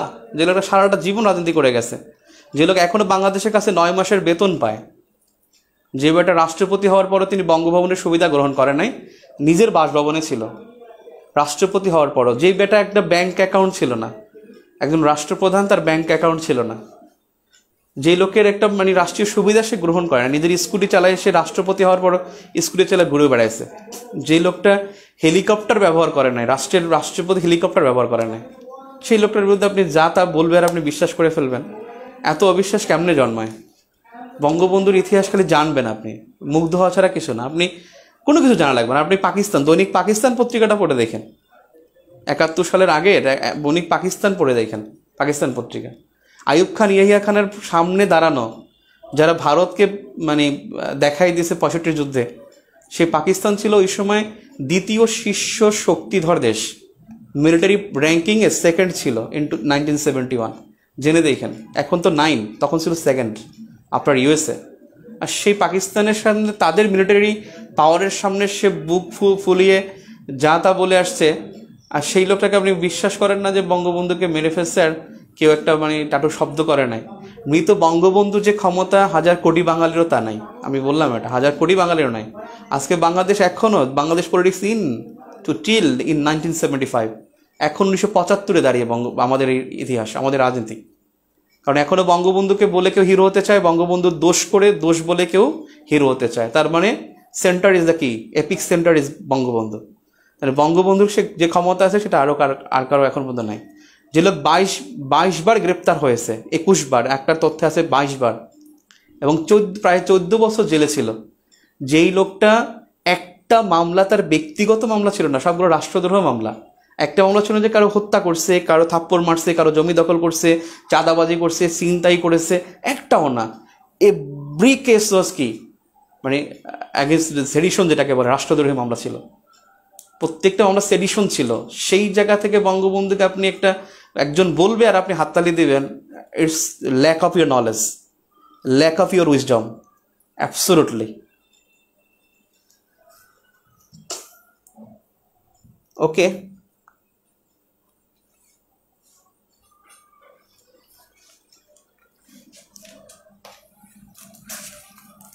দেয়াল উপন্যাস তো দুইটা আছে, একটা হুমায়ুন আহমেদের আছে, একটা হলো ইয়ার আছে, শহীদুল্লাহ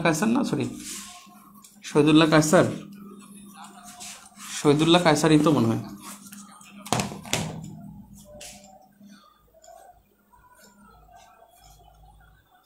জুলাই 4 থেকে কি লেকচার প্ল্যান অনুযায়ী ক্লাস হবে? রাইট।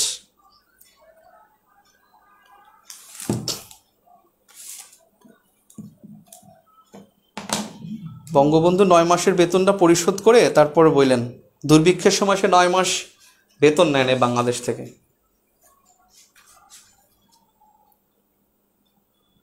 হ্যাঁ, বাকশালের বিষয়টা আপনাদের কাছে খারাপ লাগতে পারে। বাকশালের কথা আমি আরও একদিন ক্লাসে বলেছিলাম, আপনারা হয়তো বা শুনেছিলেন, যে বাকশাল ছিল সেই সময়টায় মানে সমাজতান্ত্রিক এবং পুঁজিবাদী একটা বিরোধ ছিল সারা ওয়ার্ল্ডে। একটা ছিল ক্যাপিটালিজম, একটা ছিল সোশ্যালিজম, এবং একটা নেতৃত্বে ইউএসএস ছিল, একটা ছিল ইউএসএসআর। তারা সারা পৃথিবীকে ভাগ করে ফেলেছে, জার্মানিকে ভেঙে ফেলছে, 19 পূর্ব আর 19 পশ্চিম জার্মানি। ভিয়েতনামকে ভেঙে ফেলছে, 19 নর্থ 19 সাউথ। কোরিয়াকে ভেঙে ফেলছে, 19 নর্থ 19 সাউথ। ইয়েমেনকে ভেঙে ফেলছে, 19 ইস্ট 19 ওয়েস্ট। এবং প্রত্যেকটা দেশে তারা ব্যবহার করেছে পলিটিশিয়ানদের। এবং তখন শুধু বঙ্গবন্ধু না, সারা ওয়ার্ল্ডে আজকে গাদ্দাফিকে আপনি স্যালুট দেন, এই গাদ্দাফি। আপনি ইয়াসির আরাফাতকে স্যালুট দেন, ইয়াসির আরাফাত। আপনি ফিদেল ক্যাস্ট্রোকে স্যালুট দেন, সেই ফিদেল ক্যাস্ট্রো। আপনি কওমি নকরুমাকে আপনি স্যালুট দেন, সেই নকরুমা। আপনি জওহরলাল নেহরুকে স্যালুট দেন, সেই নেহরু কিন্তু 15 বছর ক্ষমতায় ছিল টানা। তারপরে আপনার যাকে চৌয়েন লাইকে আপনি স্যালুট দেন, সেই চৌয়েন লাই। এই এভরিবডি, এই সবাই কিন্তু কি করেছে, তারা বলছে যে পলিটিক্যাল একটা শৃঙ্খলা নিয়ে আসার জন্য তারা বলছে সর্বদলীয়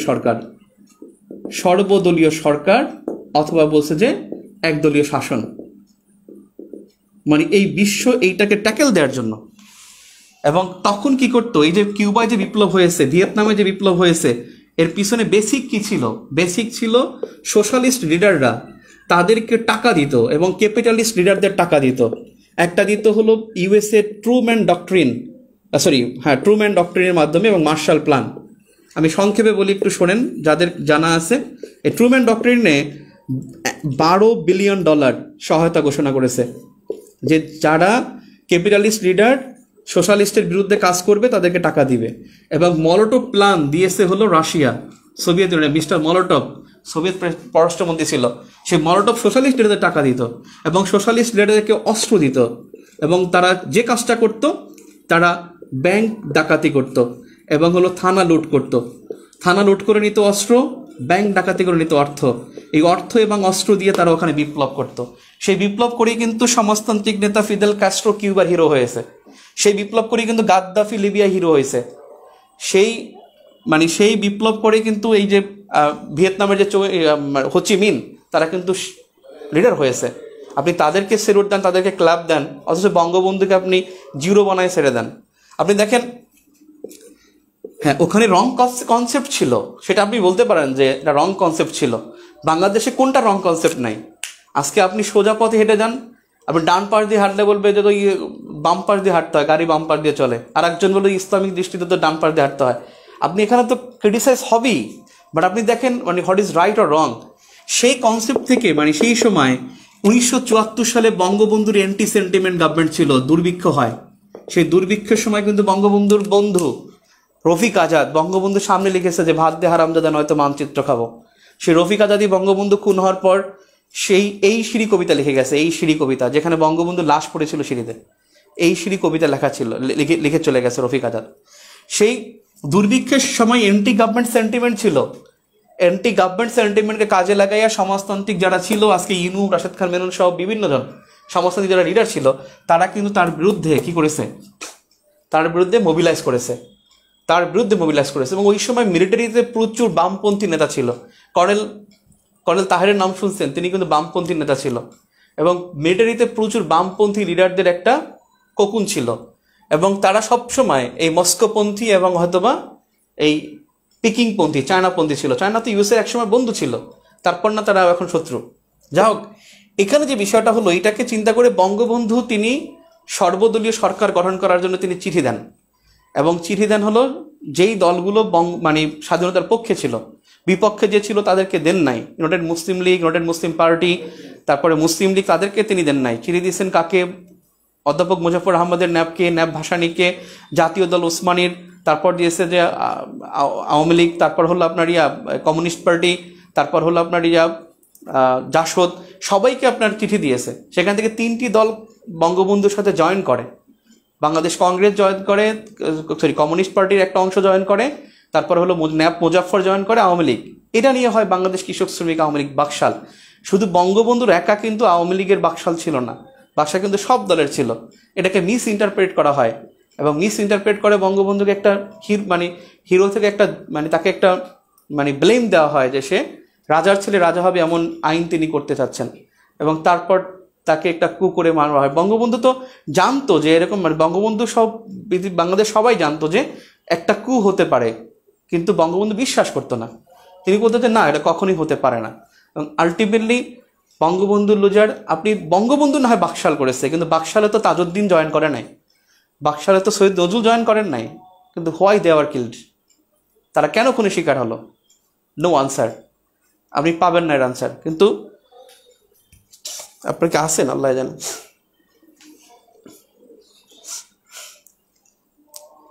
বঙ্গবন্ধুর নামাজের জানাজায় তো আপনি দেখেন না, ওই যে পচা বল সাবান দিয়ে গোসল করা হয়েছে। বঙ্গবন্ধু হেলিকপ্টারে নিয়ে গেছে, সবাইকে মাটি দিয়েছে ঢাকায়, কিন্তু বঙ্গবন্ধুকে মাটি দিয়েছে যাতে ঢাকায় না দেওয়া হয়। তাকে টুঙ্গিপাড়ায় তার সেই অজপাড়া গায়ে তাকে মাটি দেওয়া হয়েছে, তাকে তার লাশ নিয়ে যেন কোনো ইয়ে না হয়, তার মাজার নিয়ে যেন রাজনীতি না হয়, তাকে মাটি দেওয়া হয়েছে সেই টুঙ্গিপাড়ায়, যাতে ঢাকায় না রাখা হয়। কিন্তু বঙ্গবন্ধুর ইডিওলজি তো আর করতে পারে নাই, ইডিওলজিতে তো আর মনে করেন আপনার ধ্বংস করতে পারে নাই। সবাইকে মাটি দেওয়া হয়েছে কিন্তু গুলশানে, বরণে। আর তাকে মাটি দেওয়া হয়েছে কোথায়? তাকে নিয়ে যাওয়া হয়েছে একা, সিঙ্গেল। বঙ্গবন্ধুকে 29টা গুলি সহ, ছেঁড়া পাঞ্জাবি সহ, রক্তাক্ত পাঞ্জাবি সহ তাকে নিয়ে যাওয়া হয়েছে কোথায়? সেই টুঙ্গিপাড়ায়। এবং তাকে ওই বাড়ির মসজিদের ইমাম তাকে ডাইকা চারপাশে সেনাবাহিনী থেকে তারপর তারা ওখানে দাফন করে আসছে।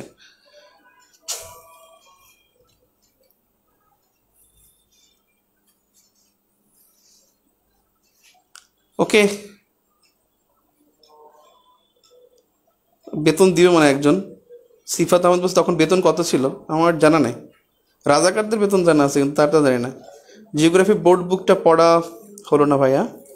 না, ওটা জিওগ্রাফি আসলে অধ্যায়ভিত্তিক পড়লে নবম থেকেই পড়াইতে হবে, ওটা পড়াইলে আর বেসিক সিলেবাস শেষ করাবে না। ওকে, থ্যাংক ইউ। আচ্ছা, আমরা আসি, পড়াশোনা করে নিই ভাই। আপনারা শুধু শুধু আমাকে খেপাই দিলেন। ট্রুম্যান ডক্ট্রিন, এটা হলো ইউএসের, যেটা হলো পুঁজিবাদীদের টাকা দেওয়া হতো। আর মলোটভ প্ল্যান, যেটা হলো সোভিয়েত ইউনিয়নের, এর মাধ্যমে সমাজতান্ত্রিক দেশগুলোকে টাকা দেওয়া হতো। বাংলাদেশ দুর্ভিক্ষ 1974 সালে। বাংলাদেশের মধ্যে গামাল আব্দুল নাসেরকে সালাম দেয়, বঙ্গবন্ধুকে দেখতে পারে না।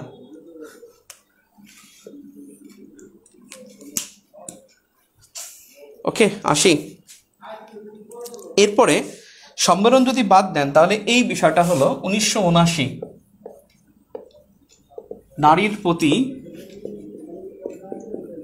বৈষম্য বিলোপ সনদ, এই সনদ স্বাক্ষর, এই স্বাক্ষর হয় 1979 সালে। স্বাক্ষর 1979, নিউ ইয়র্ক। স্বাক্ষর কার্যকর 1981, কার্যকর 1981।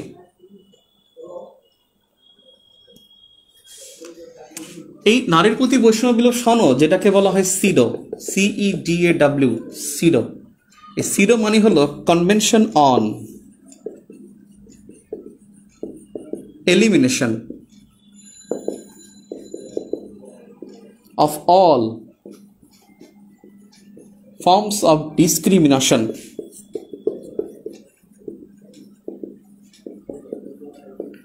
against women. Convention on Elimination of all forms of discrimination against women. এই সনদটা 1981 সালে কার্যকর হয় এবং তখন 20টি দেশ সমর্থন করে। বর্তমানে 112টি দেশ, সমর্থন করে। 132টি দেশ, আমি দুঃখিত, বর্তমানে 132টি দেশ। আর পার্টি বললে 185। পার্টি মানে গোষ্ঠী, অনেক দেশের বাইরে অনেক নারী সংগঠন এখানে অনুসমর্থন করেছে। গোষ্ঠী বললে 185, আর দেশ বললে 132টি।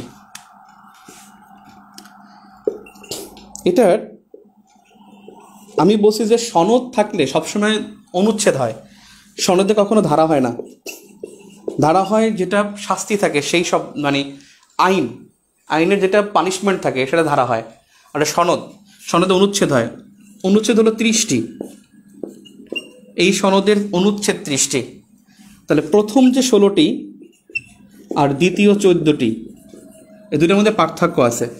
16টির মধ্যে আছে বৈষম্যের কথা, 16টিতে আছে বৈষম্য। এখানে বইতে কিন্তু ধারা লেখা, কিন্তু ধারা হবে না, অনুচ্ছেদ হবে। কি বলবো আর, 16টিতে আছে বৈষম্যের কথা আর 14টিতে আছে শাস্তির কথা। শাস্তি না, আসলে মোকাবেলা, বৈষম্য বিলোপের কথা।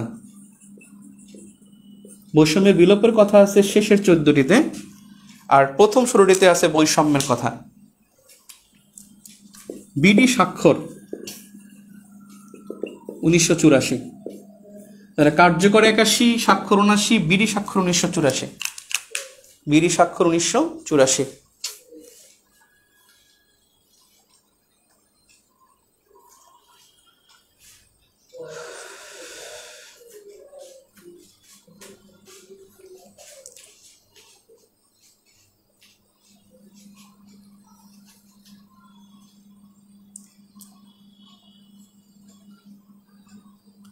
আসলে হবে অনুচ্ছেদ, ধারা হবে না। সনদে ধারা হয় না, সনদে অনুচ্ছেদ হয়।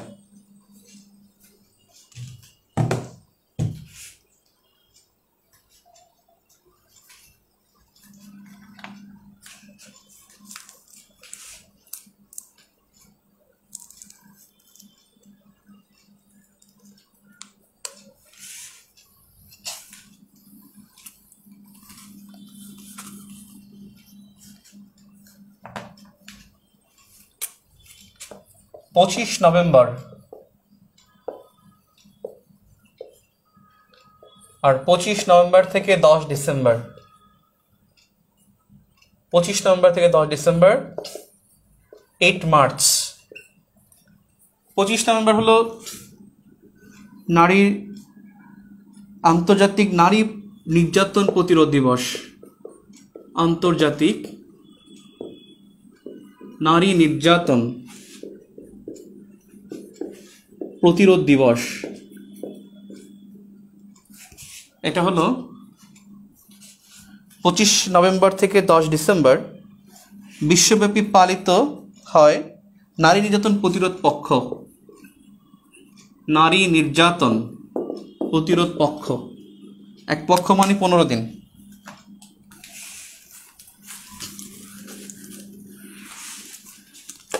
8 মার্চ আন্তর্জাতিক নারী দিবস, এটা আসলে বিশ্ব নারী দিবস, ওয়ার্ল্ড উইমেন্স ডে, বিশ্ব নারী দিবস। এটা পালিত হয় কিন্তু 1910 থেকে, একজন জার্মান নারী তিনি প্রথম পালন করছে। বিশ্ব নারী দিবস পালিত হয় 1910 সাল থেকে।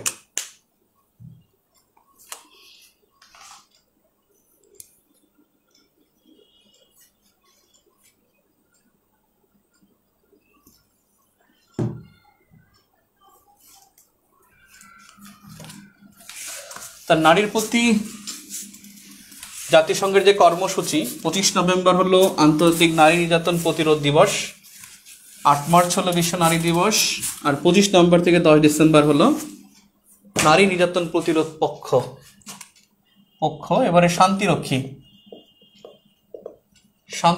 ও বিডি প্রথম অংশ নেয় 1988 সালে। 1988 সালে ইরাকে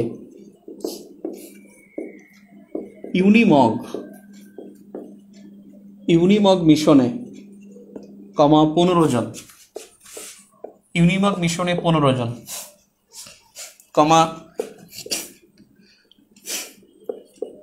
73টির মধ্যে 58টি,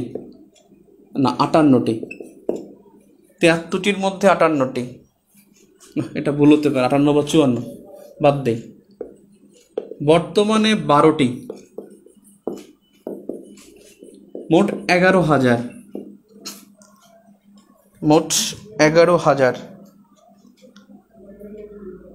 12টি দেশে লিখি, 12টি দেশে মোট 11,134 জন। আমি সংক্ষেপে এটা বোঝাচ্ছি। তাহলে বাংলাদেশ শান্তিরক্ষিতে অংশ নেয় প্রথম 1988 সালে, অংশ নিয়েছে ইরাকে এই মিশনে, ইউনিমগ মিশন, অর্থাৎ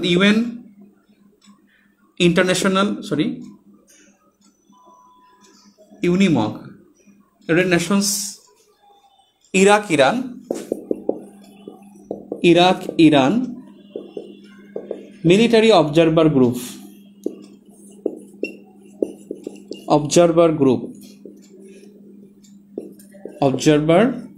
গ্রুপ এই মিশনে অংশ নিয়েছিল 1988 সালে।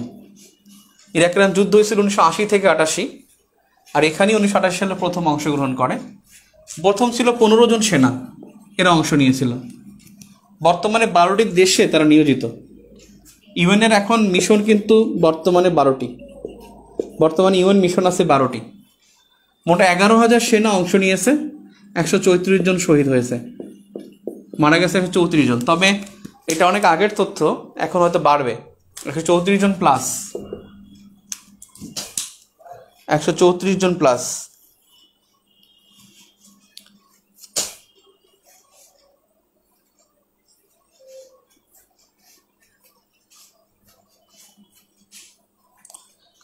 ও মাহমুদ নাবিল, আমি তো আপনার প্রতি রাগ করি নাই, আমি বলতে গেলে খেপে যাই, সেটা বলছি। বঙ্গবন্ধু সম্পর্কে বলতে গেলে আমি খেপে যাই, এটা বিষয়। 12টি দেশে নিয়োজিত, বর্তমানে 12টি দেশে না, 12টি মিশন আছে, 13টি দেশ না, 12টি মিশন। কালকে দেখছি 12টি মিশন, দেশ না, দেশ কেটে দেন। বর্তমানে 12টি মিশন, দেশটা কাটেন।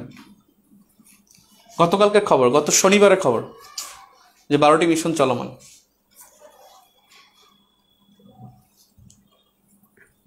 না, বিডি শান্তিরক্ষী মিশনের প্রথম, বিডি শান্তিরক্ষী মিশনে প্রথম, শান্তিরক্ষী মিশনে প্রথম।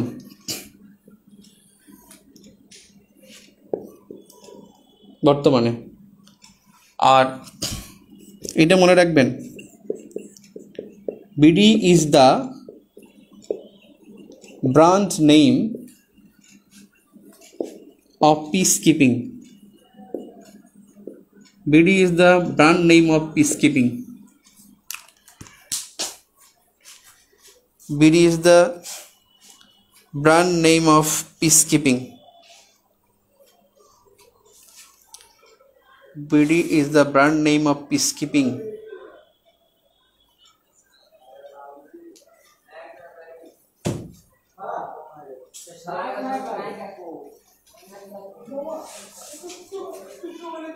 Basic bit of that. BD is the brand name of peacekeeping. পরীক্ষা আসতে পারে যে বাংলাদেশ কোন ক্ষেত্রে ব্র্যান্ড নেম, জাতিসংঘের কোন ক্ষেত্রে Bangladesh brand name. Bangladesh brand name হলো শান্তিরক্ষীতে, শান্তিরক্ষীতে বাংলাদেশ ব্র্যান্ড নেম।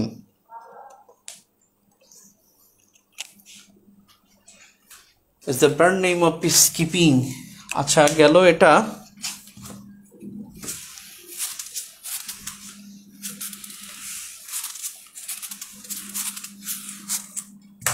শান্তিরক্ষী গেল, এবং শান্তিরক্ষী নিয়ে আইভরি কোস্টে বাংলাদেশ রোড আছে, বাংলাদেশ রোড। আর একটা আছে রূপসী বাংলা গ্রাম, রূপসী বাংলা গ্রাম। আর লাইবেরিয়ায় বাংলাদেশ স্কয়ার, বাংলাদেশ স্কয়ার শান্তিরক্ষীরা করছে। Sierra Leone, Sierra Leone Bangla দ্বিতীয় রাষ্ট্রভাষা, দ্বিতীয় রাষ্ট্রভাষা। তবে এটা নিয়ে সন্দেহ আছে, একটা রিপোর্ট হয়েছে যে আসলে ওদের দ্বিতীয় রাষ্ট্রভাষা নাই। যাক, এখন বইতে আছে, এটা পরীক্ষা অনেকবার আসছে, এবছরও মনে হয় আসছে, এই 35তমতে তো মনে হয় আসছে, এই সরি 41তমতে।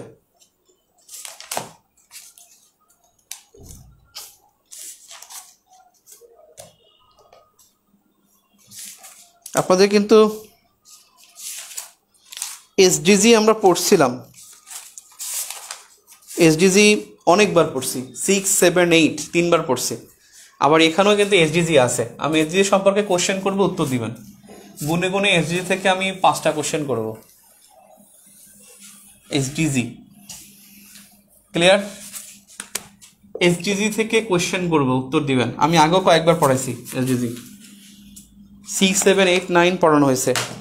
আমি 8, 6, 7, 8, 9-এ আসি। 9-এ আমি জাস্ট কয়েকটা কোশ্চেন করে শেষ করব, ঠিক আছে? রেডি? উত্তর দিবেন।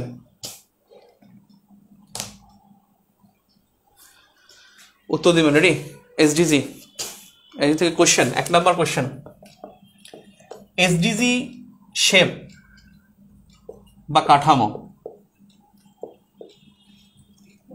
কাঠামো 5টি। সে 5টিকে আমি বলছিলাম 5P। এই 5Pর মধ্যে আমি 4টা পি লিখি, আপনি একটা উত্তর দিবেন। অন 5P মানে হলো people, planet, peace, partnership. What is 5th? 5P এসডিজির শেপ হলো 5টা। 5P people, planet, peace, partnership. আর একটা কি? যে পারবে তাকে থ্যাঙ্কস দেব। রিজবি শাহ উত্তর সঠিক, শ্রাবণ মেঘ উত্তর সঠিক, 2 জন সঠিক উত্তর দিয়ে ফেলছেন। গুড। রাকিবুল হিসেন, ফাতেমা হয় নাই আপনার কিন্তু। সুজন, সুজন, দর্শন, মাসুম, আসিফ, উম্মে রাবিয়া বসি, উম্মে, ওই উম্মে রাবিয়া বসি, উম্মে কেমন নাম রে, 2বার উম্মে কে? সাকিব, শারমিন, রূপা। ওকে, হলো prosperity. Thank you very much. Prosperity হবে ওটা উত্তর। নাম্বার 2, নাম্বার 2,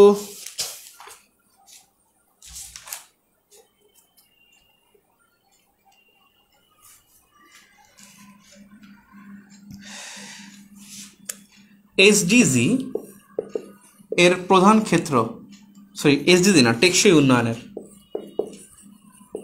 টেকসই উন্নয়নের প্রধান ক্ষেত্র, প্রধান ক্ষেত্র 3টি। আমি দুটি বললো, আপনি আরেকটা বলবেন। একটা হলো সমাজ, আর একটা হলো অর্থনৈতিক বিবেচনা।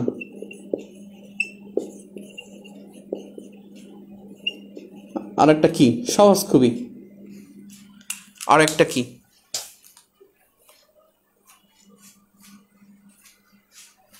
আর একটা কি? কি হতে পারে? Right, environment. আমি বলে দিলাম, অনেকে উত্তর দিবে। একটা পরিবেশ, সমাজ, অর্থনৈতিক বিবেচনা এবং পরিবেশ সংরক্ষণ, যেটা আমি বলে দিছি। 3-4 বলবো না, দাঁড়ান।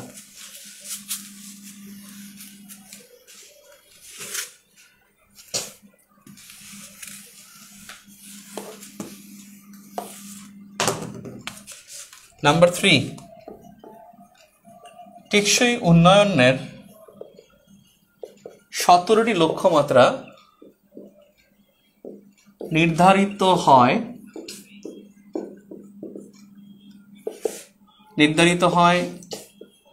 2015, 2016, 2017।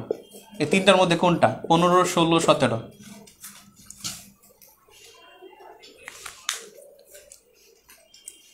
তিন নম্বর প্রশ্নের উত্তর দেন।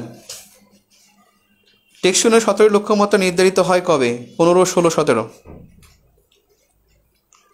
রায়হান সঠিক, রাকিবুল সঠিক, কোহিনুর আক্তার সঠিক, শারমিন হয়নি, রওশন সঠিক, মাসুম সঠিক, মাসুম, নয়ন, শ্রাবণ হয় নাই কিন্তু, শ্রাবণ মেঘ, আসিফ হয়েছে, সুজন, ডিউড্রপ, আশরাফিয়া,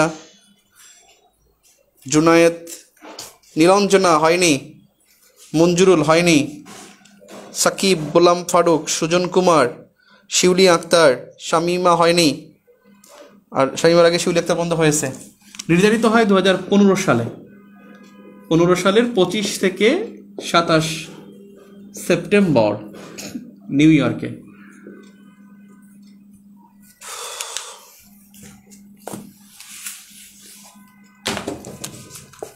নাম্বার 4, এটা নির্ধারিত হয়। আর 2016 সালের 1 জানুয়ারি থেকে 2030 সালের 31 ডিসেম্বর, এটা হলো মেয়াদ হলো এটা। আচ্ছা, নাম্বার 4, এসডিজি থেকে পরের কোশ্চেনে, এসডিজি থেকে পরের কোশ্চেনটা করতেছি।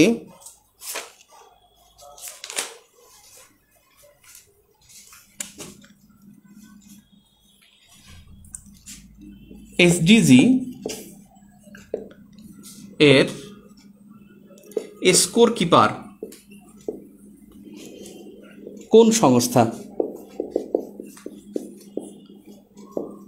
ইউএনইপি, ইউএনডিপি, বিশ্ব ব্যাংক, আইএমএফ, কোনটা? টেকসই উন্নয়ন লক্ষ্যমাত্রার স্কোর কিপার কোন সংস্থাটা?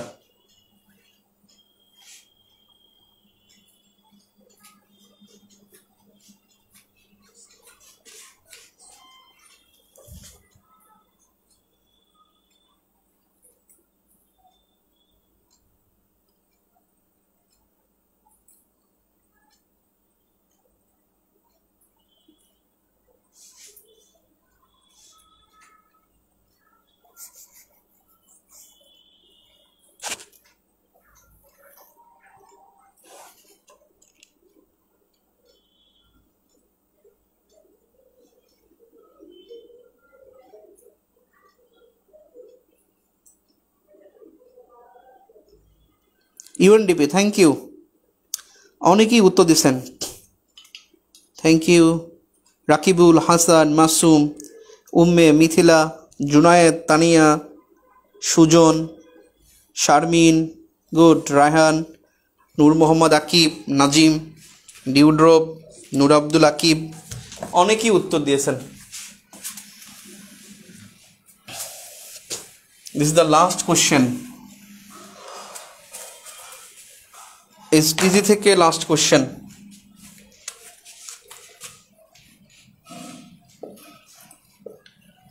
এসডিজির সহযোগী লক্ষ্য কতটি? না, সহযোগী লক্ষ্য 169টি সবাই পারে, এটা কোশ্চেন না। সহযোগী লক্ষ্য 169টি, এটা পারবেন আমি জানি। প্রশ্ন এটা, এসডিজি 13 এর বিষয়বস্তু কি? এসডিজি 13 এর বিষয়বস্তু কি? এটা যে পারবেন তাকে থ্যাঙ্কস দেব। এসডিজি 13 এর বিষয়বস্তু কি?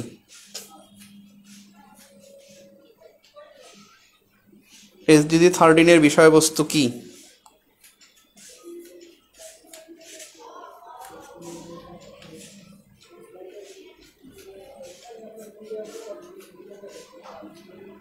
শ্রাবণ মেঘ, good. Rizvi Shah, good. Raihan, good. জলবায়ু লিখলে হবে শুধু, জলবায়ু পরিবর্তন মোকাবেলা, জলবায়ু পরিবর্তন মোকাবেলা। ওকে, তো আমাদের কালকে পরীক্ষা রাত 10:30 না 10টায়, 10 PM না 10:30, 10:30 বা 10:30 তো বলা ছিল, 10:30 থাকুক, 10:30 কালকে পরীক্ষা। 30 মার্কস। আমি যে PDF দিয়েছিলাম মার্চ টু এপ্রিল 17 পর্যন্ত, সেটা ঠিক আছে। আজকে আল্লাহ হাফেজ, থ্যাংক ইউ ভেরি মাচ। হ্যাঁ, নো দাও।